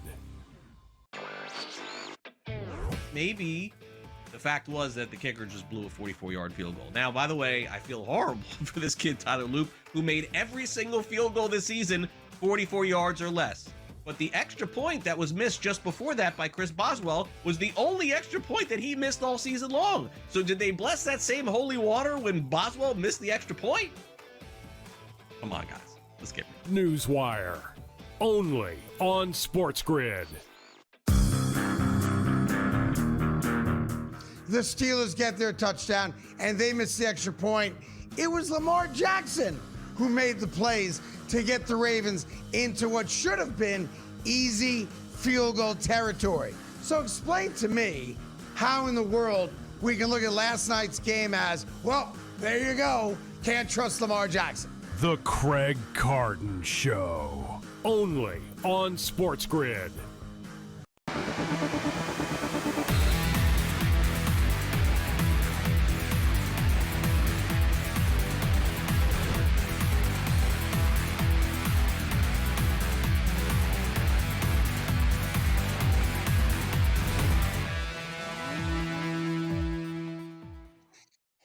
All right, welcome back in Game Live. Game Day here on the grid. Boy, this is a rarity. We had one touchdown that we just got in, and we might get another since we just came back. Scott and Gabe in Game Live here on a Thursday watching the college football playoff. We got Miami trailing 7-3, but they do have the football 3rd and 2 at the Ole Miss 5-yard line, Gabe. So they're laying 6.5 despite being down 4, but obviously threatening here. 1st and goal at the 2-yard line. Fudge. All right. Yeah, you got to figure they're going to score a touchdown here. Yeah, they got the first down without getting the touchdown. Yeah. Looks like Fletcher's going to pound one in. He was minus 200. Oh, and as I say that, he's coming off the field. This is when prop players are just sort of screaming right now. Yeah, wow. Fletcher knocking. I didn't play Fletcher. Think your best player. Yeah, they took him off the field. Right. I mean, even if you use him as a decoy, for goodness sakes, why would you and it's not a good look. Get this. They actually handed off, and the kid they handed it off to fell and slipped and lost yards. Hey, listen, it's just the little things with Miami. Like right now, I'd be like, all right, Tony, get the hell. Not Tony. I'd be like, Fletcher, get the hell. Like, why would Fletcher come out there? Like, guys, like he just got the first down. Like, they seem to have a thing after a guy makes a play. They come off the field at Miami. It's like, guys, like, is Fletcher still on the sideline right now? Oh, I think they just brought him back in. Or is that Brown? Let me see. Touchdown, Miami. Fudge. And it's I don't know who got it. C. Brown. Yeah, it was Brown. It wasn't Fletcher. It wasn't Fletcher. Fletcher's their star back. They took him out. He wasn't on the field again. Jamar Brown. Yeah. Fudge. All so right. No Tony for our producer and no Fletcher Jr. for I had Tony as well, but I wasn't counting. I'm not as naive as our producer. There's no way in hell Tony was scoring from the 4-yard line once they were that close. So I gave up on it. I was like, nah, it's not happening, right? These coaches do outthink themselves. They do outthink themselves, though. When you're taking your best running back, right, out of the game. He could have got hurt, though, for all we know, right? Or just tweaked something and took himself out, right? Man up and get in there and score. You never heard it's the ultimate. It's the ultimate problem. It happens all the time in the NFL every week, right? We see it all the time, man. The Philadelphia Eagles, right? You know, they take Saquon Barkley out and somebody else gets the touchdown after. The Bills do it all the time with James Cook. Like Cook could have like 50 touchdowns. They'll give him like one crack at it, and then Josh will run it in, or someone else, like, or it's amazing. Davis will come in. There's so many like touchdown poachers in football. And that's what just happened here. Fletcher gets the ball down the field for them, and he doesn't get the touchdown from the 2. Yeah. So, all right. So 10-7 extra point is good. And updated line 6.5 and 47.5. So that's why I said with the over, you figure you get a touchdown there. And oh, by the way, my 250, each team getting a touchdown in each half. I'm set for the first half. With Ole Miss and Miami. Yeah, I like that. And you know what, they really should. This is not monster. They really should both get a touchdown in the second half. You would think. You'll go in tomorrow, though. Tomorrow's game would be the one that would concern me more. I'm not sure. Will Oregon score? It could turn into a field goal fast, a defensive battle this game tomorrow. They're both really good defenses. Yeah. There might be a half. The first half especially. Second, like if I had to pick one it would be Oregon first half against Indiana. Or Indiana maybe first half against Oregon. I kind of think Oregon's going to come out flying since they lost to them. Second half, I'm okay. So that's not a bad, plus 250. You're not getting like overwhelming odds, but I think it's something goofy for them not to score one touchdown. So I still think the total's too light here. I see a 48 now, 48 and a half. Yeah, we're at 17 right now. There's still 7 minutes left in the half. There's a lot of time left. Listen, Ole Miss really haven't done anything on offense yet. They had that one big play with Lacey. Can they get a drive going here, or can they get another big play going here? Put it this way, I would assume that there's going to be at least another touchdown before the end of this half. All right? Yeah. So who scores it? And then, honestly, there could. I'm probably thinking, I think there's going to be either 10 or 14 points in the half still, personally. Yeah. Maybe I'm being optimistic, but I got Ole Miss scoring here. And then, there's still time for another team to score and another team to get the ball back even. Like, the teams can still touch the ball a couple of times each here in the next 7 minutes, especially if there's a big play for a touchdown, big return, big run again. Even if Ole Miss gets a field goal here and gets it to 20 and Miami kicks a field goal before the half and, we get to 23, I do believe it'll open up as the game goes on. I think the offenses will loosen up and the nerves are gone now. I think they'll just start to play the football game. They better. Here are the Miami drives so far. 13 plays, 7 plays, 15 plays. I mean, time of possession is a mind-boggling. If I gave you the stats on this game, you'd never say it's a 3-point game. 19 and a half, almost 20 minutes to 3. And that's with Ole Miss getting the ball first. So you can't even say, well, Miami's got one more possession. No, they don't. Yeah. I mean, 20 to 3. For time of possession. 10-7. 20 time to of 3. Right. Wow. 20 to 3. It's got to be together here. We'll see how it evens out, but even as it is now, I mean, if it ends up 25-5 or something, it's unheard of. It's amazing that the Ole Miss defense really hasn't broken down. So here it is, 1949 to 302. 34 plays to 8 plays. Ole Miss have ran 8 plays. 11 first downs to 1. 8 plays. You're right. If you would have told Ole Miss, listen, you're going to have the ball for 3 minutes and you ran 8 plays with 7 minutes left. They'd take 10-7, being down 10-7, Ole. It's kind of a miracle when you say, if you look at the numbers, this game should be a lot more one-sided than it is. Yeah. One drive that stalled because of a couple of Miami penalties. And that's really it. The other drive ended, in a field goal, the first drive. And then this last one, a 15-play touchdown drive. I mean, there's no way the defense can sustain that. They've got to take good 4 or 5 minutes off the clock here on offense. Even if they don't score, they can't go 3 and out. It's a good game, though. Is it a perfect game? No, right? But it's freaking hard hitting. The kids are killing themselves out there. It's intense as hell. So it's a good game. Yeah. All right, more coming up in Game Live.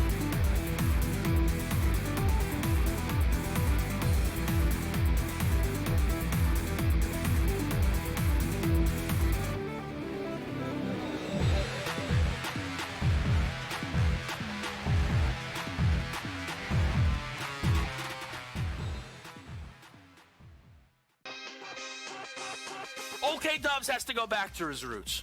I'm not a Jets fan, I'm not a Giants fan, and neither one of those teams even play in New York.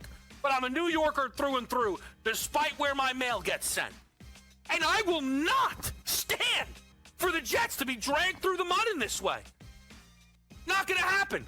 So Dante Moore, if you do leave, you should be so lucky to fly the plane. Game time decisions, only on SportsGrid. Who are we looking at? We're looking at SGA because of its availability and consistency. It's Jalen Brunson doing usage and his leadership. It's Jaylen Brown for how they're playing. It's Cade Cunningham because Detroit's in the top of the East. The MVP talk is going to be wild, and it'll be interesting to watch. MVPs just don't dominate. They survive the season. Pro basketball today, only on SportsGrid. Maybe the fact was that the kicker just blew a 44-yard field goal. Now, by the way, I feel horrible for this kid, Tyler Loop, who made every single field goal this season 44 yards or less. But the extra point that was missed just before that by Chris Boswell was the only extra point that he missed all season long. So did they bless that same holy water when Boswell missed the extra point? Come on, guys. Let's get it. Newswire, only on SportsGrid.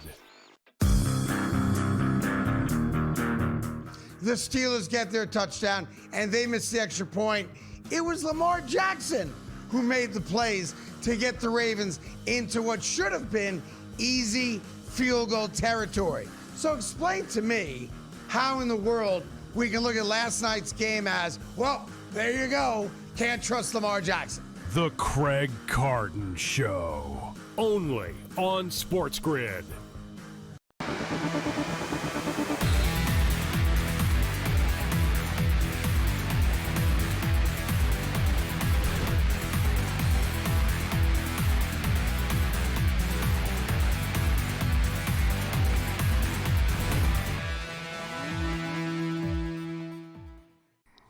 All right, welcome back in Game Live, Game Day here on the grid. All right, now the offense starting to pick up. Scott and Gabe closing out hour number 2. Miami leads Ole Miss 10-7. Ole Miss, though, with the football, they got a 4th and 7 fudge. Helped out by a penalty hit in the face and a long completion, but the bottom line is they're in field goal range. They're at the Miami 24-yard line.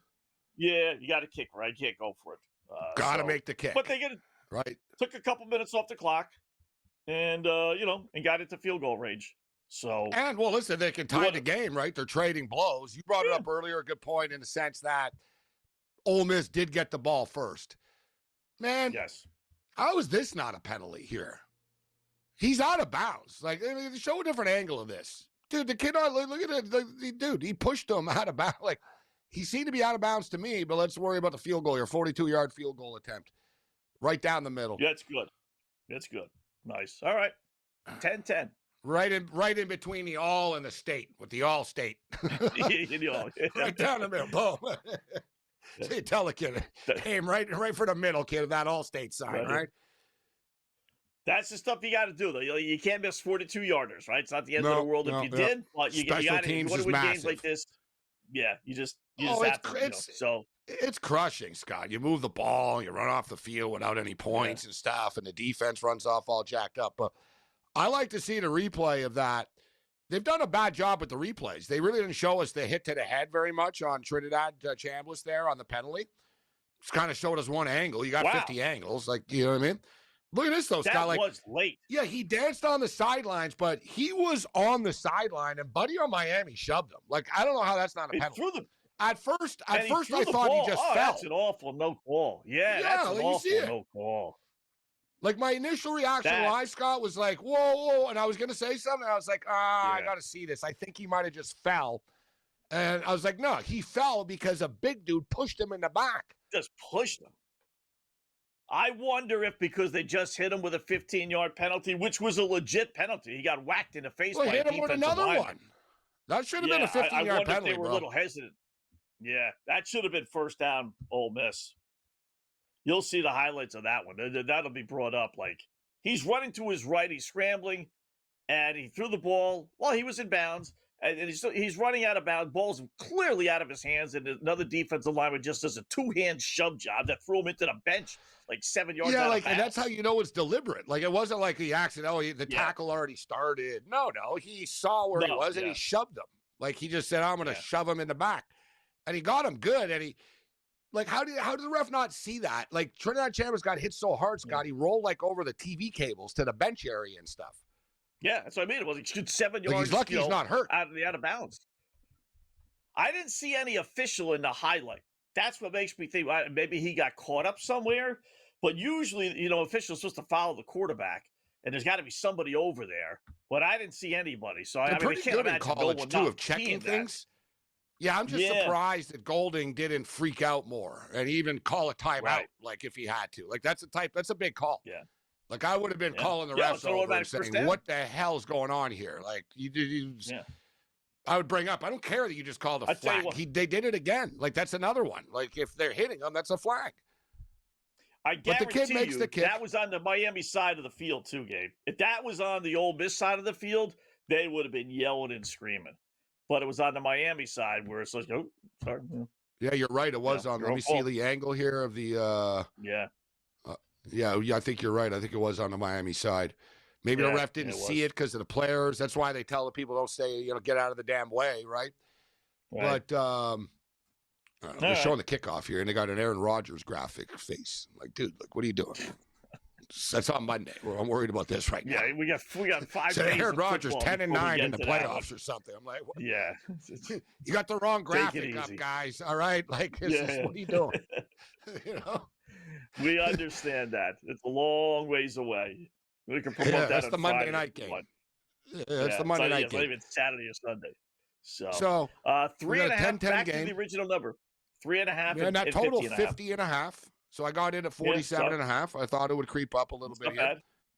See what the question is, Miami would love to just eat up this 4 minutes and then get the ball back to start the second half. If you're Ole Miss, you can't let that happen. Or if it does happen, you got to hold them to a field goal here at least. Like go into the half 13-10, no harm, no foul. Right. Yeah. Especially since Miami gets the ball to start the second half. So if you're Ole Miss, you really can't. You don't want to let up a touchdown in the final seconds and then have Miami get the ball, and all of a sudden you're looking at a 2-score game. That's what you don't want. So, all right, hour number 3. Quick first hour and a half. Hour number 2.5, 3 coming up next here on the Grid.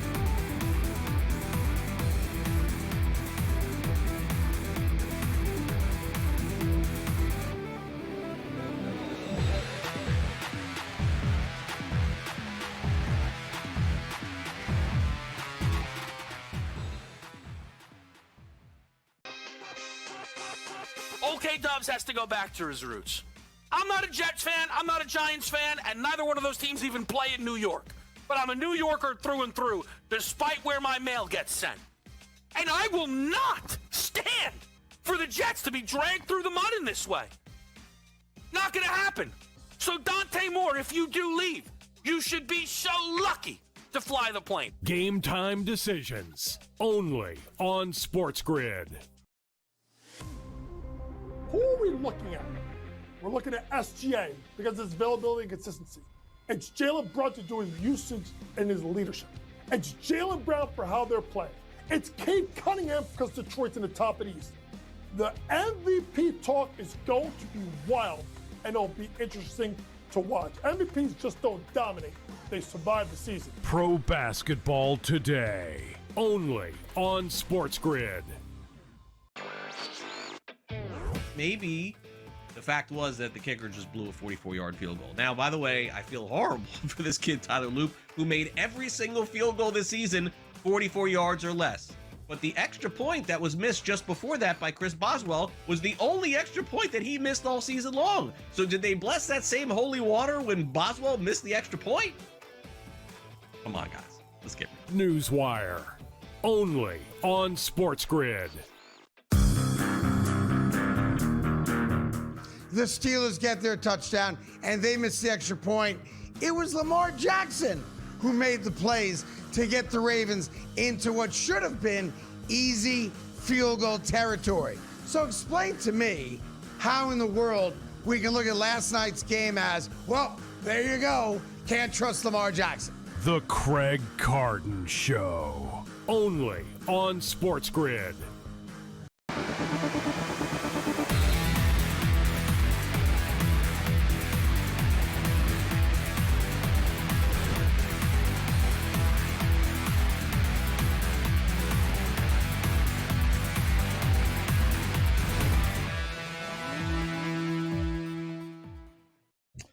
All right, welcome back in Game Live. Prosperity didn't last us too long. Touchdown in the break, 1, Prosperity knocked off it, and 2, so did our 10-10 game as Miami scores, 4 plays, 50-plus yard touchdown pass, and it's 17-10 Hurricanes. Carson Beck, who we're criticizing all night long, Gabe, he's 14 of 18 for 156 yards and 1 touchdown pass. The guy's having, on paper, that's he's why I having a told great Colby, game, don't criticize Cristobal. So he goes, Cristobal's a loser. He'll blow it. I'm like, you're going to mush this, bro. Like, they stop, you know what I mean? Everybody sort of is, we all, they're going to blow. They're going to blow. Ole Miss coverage blew it there. Once again, Louis Riddick, Carson Beck hit that. He was wide open. It wasn't Tony. Everybody's hoping for the Tony touchdown. He's just absolutely wide open, defensive breakdown. They did leave 2 minutes and 18 seconds on the clock. And I think now this is almost like you tell Trinidad, and if you're Ole Miss, it's like, all right, guys, track meet is on. Let's go. Yeah. Right? It's almost like, all right, throw this smash mouth crap out if you're Mississippi now. It's like, let's put a 7 on the board before the half here. Let's get at least 3. Yeah. I think they can get 7. I held confidence in jumping in again on the total at 47.5. I see it's 55.5 now, Scott, and I'm going to jump in again on it. Yeah. This is Ole Miss scores. Let's say it's 34 after this. They might, if they score a touchdown, we could be at 34 suddenly. Yeah, good. Keelan Marion with the receptions. He got 4 for 78. He was open by 7 yards. I don't know how you let a guy get behind you. I'm seeing the highlight now.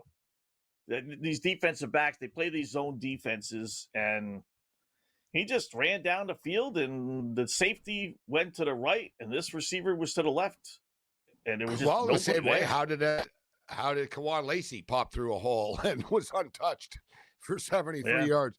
Big plays are going to happen, right? And speaking of which, I don't see Lacey on the field right now, which isn't good for them. Like, no, I don't know if this is by choice, but I saw he got a little banged up when he was on the sideline before, but I didn't think much of it. But they need him. Like, they need him on the field. But Trinidad Chambliss time, he hasn't had a lot of success through the air. We'll see if they can start to pick some stuff up. They just picked up like five yards on first down. He kind of underthrew it, but this is a big drive for them, Scott, especially with Miami. Yeah, getting the hard ball. not to like that 55.5 game. You know, I wasn't keen on the over or under, really. I was maybe even honestly siding a little bit with the under, but not really a good read on it. But looking at this first, quarter and a half, whatever you want to call it, how do they not get the 56 yards? Ole Miss's defense has been on the field for so long. You know they're giving up points in the second half.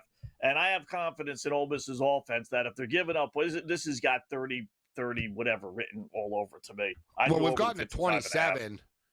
We've gotten to 27 without Ole Miss really doing anything. Right? They had one big play, and we're still at 27. Miami have been successful. They, it feels like they should have more, really. But, yeah, as far as the total is concerned, like we could debate that Miami could pull away. And that Ole Miss is going to get worn out defensively, and if they fall behind by a couple of touchdowns, we're in trouble. I mean, we're only getting 3.5 points in a football game, but there will be more points. There's too much speed, Scott. Yeah. You got to figure Fletcher or the other kid, Brown, whatever, are good on Miami to pop a big one for a touchdown. Ole Miss hasn't really thrown much. Can Trinidad Chambliss throw for a touchdown or two? I mean, I'd be surprised if he doesn't throw for at least 2 touchdowns in this game, right? They're in a lot of trouble if he doesn't. Ole Miss team total right now is 23.5, 2 touchdowns. Miami is 31.5, 2 touchdowns plus. Yeah. They both feel light. Yeah, they both feel light, right? Now, Miami needs 3 scores, theoretically, unless they went for 2 for some reason. But you tell me Ole Miss is not going to score 2 more touchdowns? Hey, we had that success last week, plus 360 by jumping into Miami. They scored a touchdown in the last couple of minutes and they ended up going over their team total. Yeah. So, and they do get I the ball almost like first. the Ole Miss one better, though. Because it's 23.5. That's just 2 touchdowns, right? You got to believe Ole Miss is scoring 2 touchdowns more in this game. So, they could get a field goal on this drive, and really be even that much closer. I got a 22.5. Not that it really matters. I mean, it's kind of the same, I guess, with field goals. But, yeah, it's over 135, though. 22.5 minus 135. Under minus 105. Miami, 31.5. FanDuel's 23.5, but minus 138. So it's the same kind of big.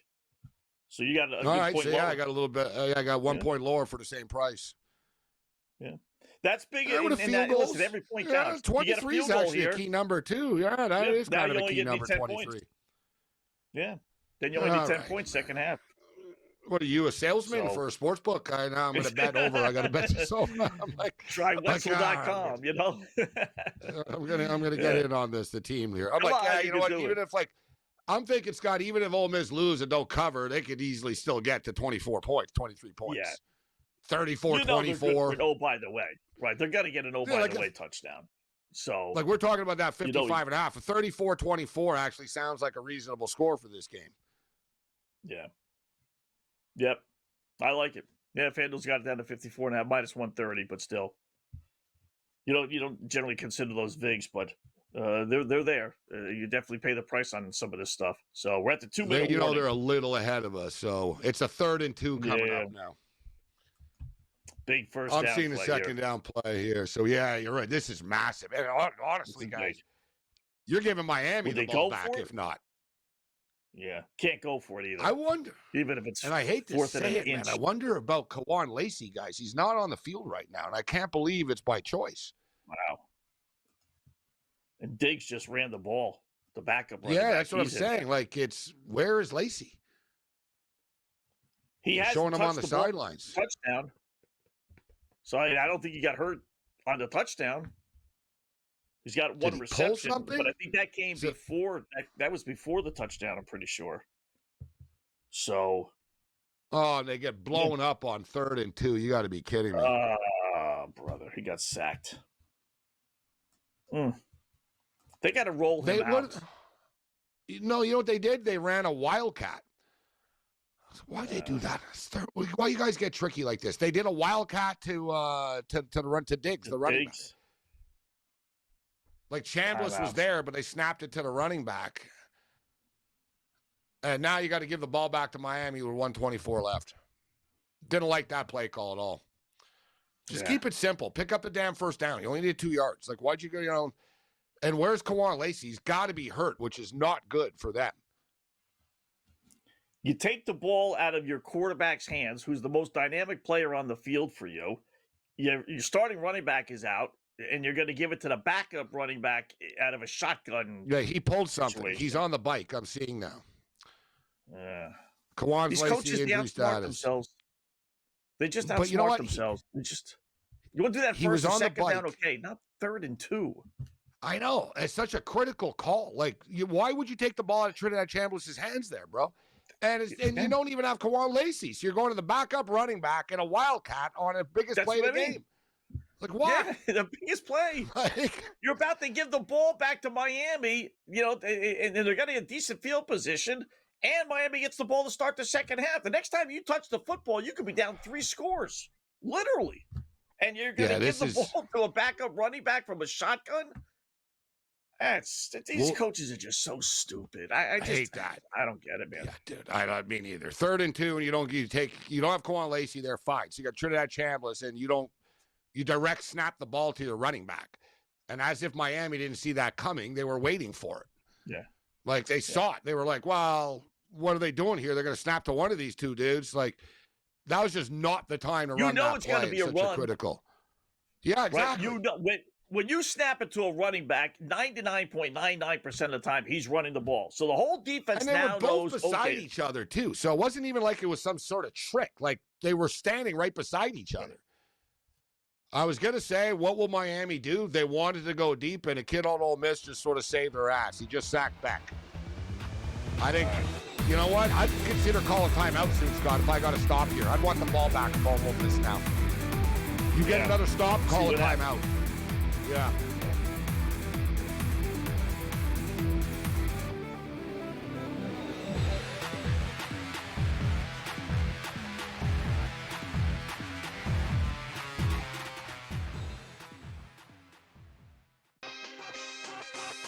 OK Dubs has to go back to his roots. I'm not a Jets fan, I'm not a Giants fan, and neither one of those teams even play in New York. But I'm a New Yorker through and through, despite where my mail gets sent. And I will not stand for the Jets to be dragged through the mud in this way. Not going to happen. So Dante Moore, if you do leave, you should be so lucky to fly the plane. Game time decisions only on SportsGrid. Who are we looking at? We're looking at SGA because of his availability and consistency. It's Jalen Brown to do his usage and his leadership. It's Jaylen Brown for how they're playing. It's Cade Cunningham because Detroit's in the top of the East. The MVP talk is going to be wild, and it'll be interesting to watch. MVPs just don't dominate. They survive the season. Pro basketball today, only on SportsGrid. Maybe the fact was that the kicker just blew a 44-yard field goal. Now, by the way, I feel horrible for this kid, Tyler Loop, who made every single field goal this season 44 yards or less. But the extra point that was missed just before that by Chris Boswell was the only extra point that he missed all season long. So did they bless that same holy water when Boswell missed the extra point? Come on, guys. Let's get it. Newswire, only on SportsGrid. The Steelers get their touchdown, and they miss the extra point.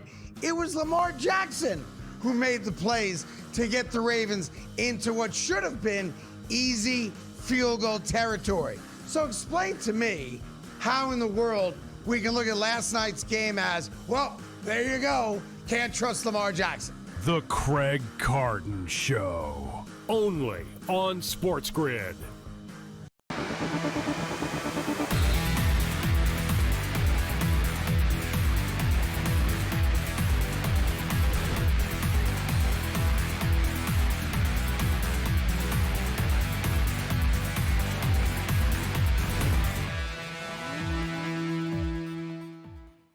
All right, welcome back in-game live. Game day here on the grid. Scott and Gabe checking out a little college football. So we got a minute left in the first half.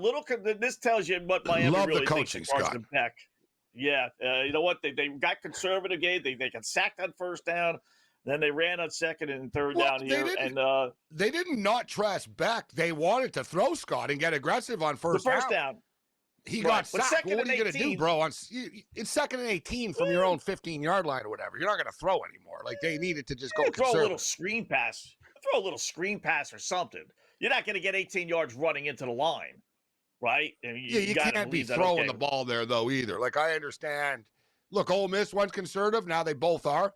I want to credit, though, Pete Golding, the head coach of Ole Miss. So many coaches are bad with timeouts. They don't think like an over-under better, like we're better at clock management and stuff. And, like, it was like, dude, they're getting the ball to start the second half. After that sack, right away, it was like, I would call a timeout. And he did. Yeah. He had the 3 timeouts. He saved them. He had them. Boom. He calls them. They get the ball back with 55 seconds left. They're going to be starting on their 30-yard line. But we got to monitor the Kawan Lacey situation. If he doesn't come back, this is going to be an uphill battle. He literally is their best player.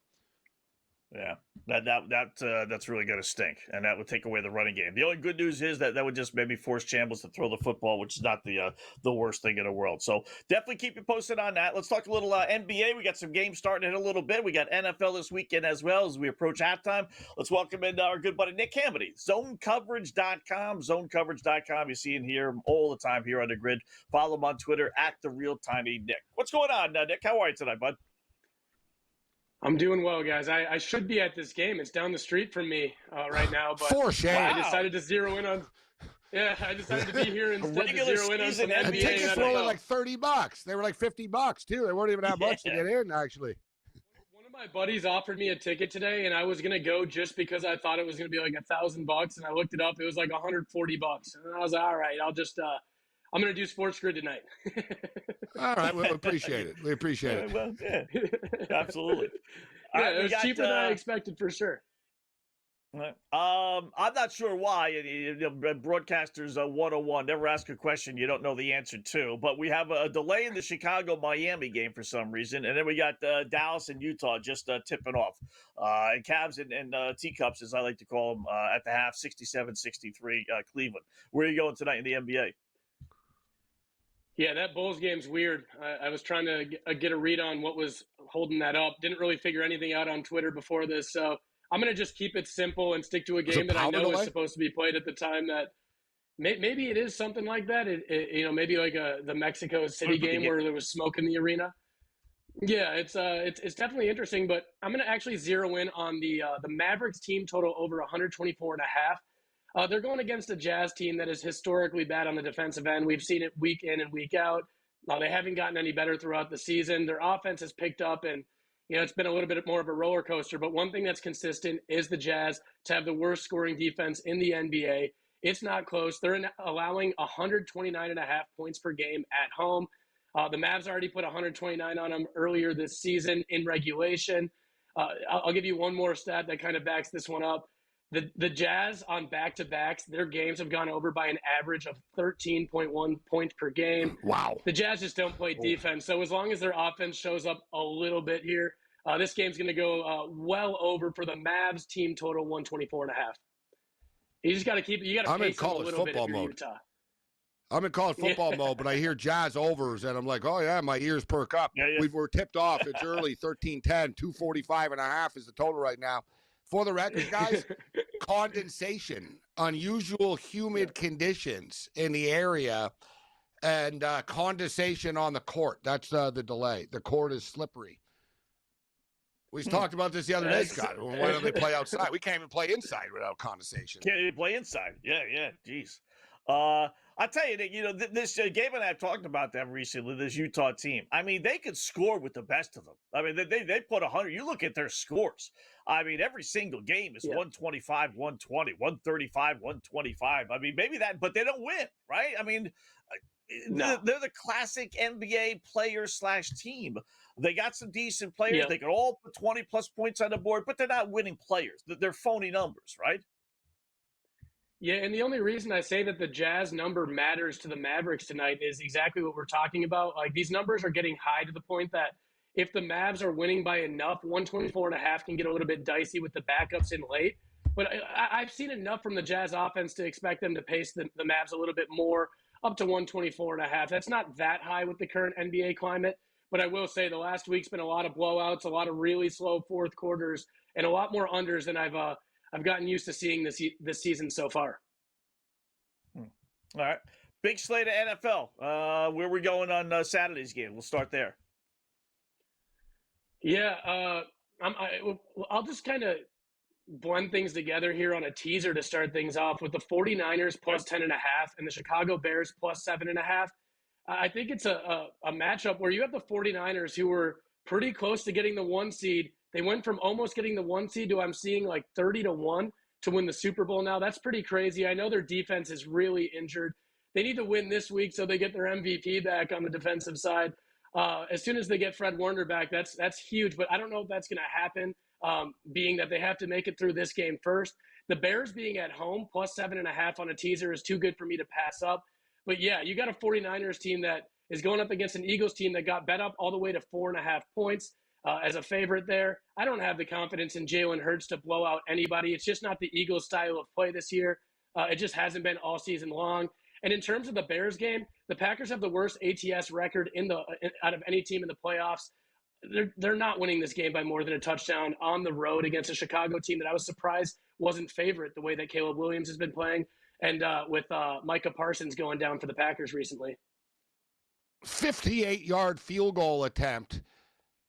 58-yard field goal is good. Ole Miss, this kicker. Kid, you're going to the NFL, son. You're going to the NFL, son. And they just broke the 2002 NFL record. Yeah, wow. Exactly. This is 1974. He just set an all-time record. Now you got to do a 68-yarder. But hey, for a college kid, guys, under pressure, pretty impressive, Scott. 58-yarder. Boom. That's real good. That's real good. Jim, ready job. Check out zonecoverage.com. Follow him on Twitter at all his plays. Thank you.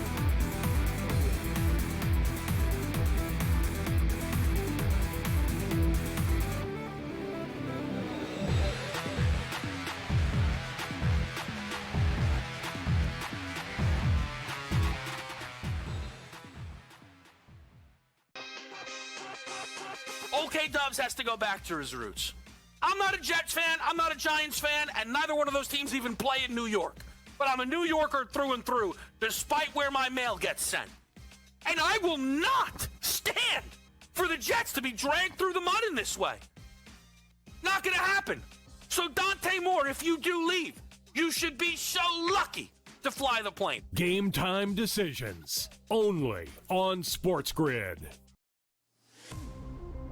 Who are we looking at? We're looking at SGA because of his availability and consistency. It's Jalen Brunson doing his usage and his leadership. It's Jaylen Brown for how they're playing. It's Cade Cunningham because Detroit's in the top of the East.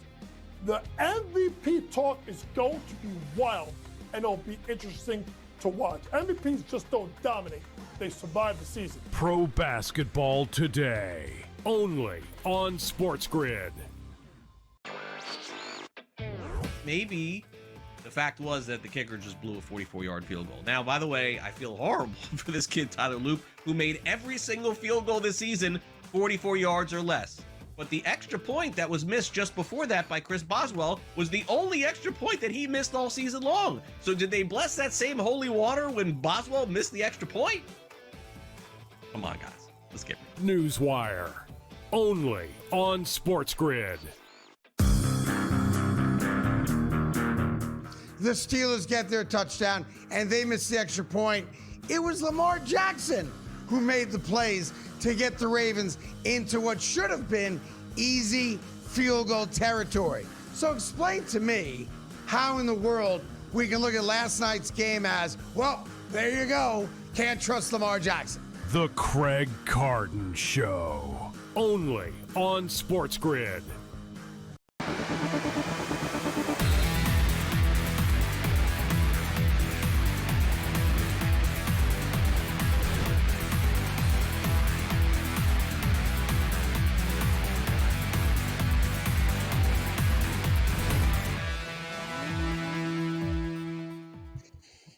All right, welcome back to Game Live, Game Day here on the Grid. So let's, you know what, a little bonus time with Nick, since we are at the college football halftime. 17-13, Miami does have the lead.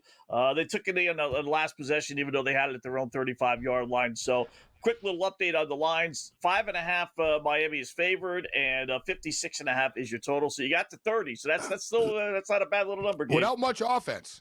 Yeah, but the big concern, guys, has to be Kawan Lacey. And I'm not saying Ole Miss, it happens. It's not like Diggs is a scrub or anything like that. Diggs carries the ball as well, even though Lacey's a stud. Diggs is really good. Chambliss is good. Their wide receivers are a little off tonight. You see some drop passes. You're not really getting open. And let's be real. Look how good Lacey is. I mean, did I get my prop over with him? Am I actually going to lose this? Did he actually get over 79.5? He didn't. No, He's at 75. He's at 75. Can you believe this, Nick? Wow. I played the running back at Ole Miss over 79.5 yards. He has a 73-yard touchdown run, and he got hurt. Yeah. He pulled something. Wow. Yeah, this is cruel, unusual punishment. This is just cruel. Every time I take an NBA prop. Yeah. I had Max Christie the other night on that Sacramento TV game, Dallas, over 12.5 points. He had 10 in the first half, finishes with 11. Talk to me. I'm all aware. I swear to you, this is not a story. I was all over Terry Rozier in the games he's being investigated for on those overs. So I watched those live. So you're gonna do a court witness statement. You're going to do a witness statement in the trial. I was hurt by you. You guys notice? It's always a little harder to take an under than an over on a book for a prop. It's getting a little fishy to me in the NBA lately with what's going on. So, yeah, be wary of betting on NBA props. Yeah. Any props. That would really stick. I mean, you talk about tennis. Beat him. Yeah. I've always warned people about ping pong, but I saw today FanDuel in Ontario got fined like $375,000 for not reporting some shady ping pong bets from the Czech Republic. Dude. Yeah, I believe it. I'm a degenerate. I bet on ping pong and stuff, and some of these stuff, so it amazes me. And they have like a little camera, so you're watching it. And it's like two Russian dudes in a basement in Moscow. And I'm like, how do you even know who's who? Like, there's like one judge sitting there. It's like, they could, like, it could be anybody. How do you know this is Igor? Oh, that's Igor Dimitrov off the table. It's like, is it? Yeah. I don't know who this guy is. Like, you know what I mean? And it's always shady. It's always like one guy wins 21-3, and he's up 2 sets, and the other guy dramatically comes back. Like, you know what I mean? I swear to God, it's the most fixed sport. I'm amazed the books take bets on it, but they do.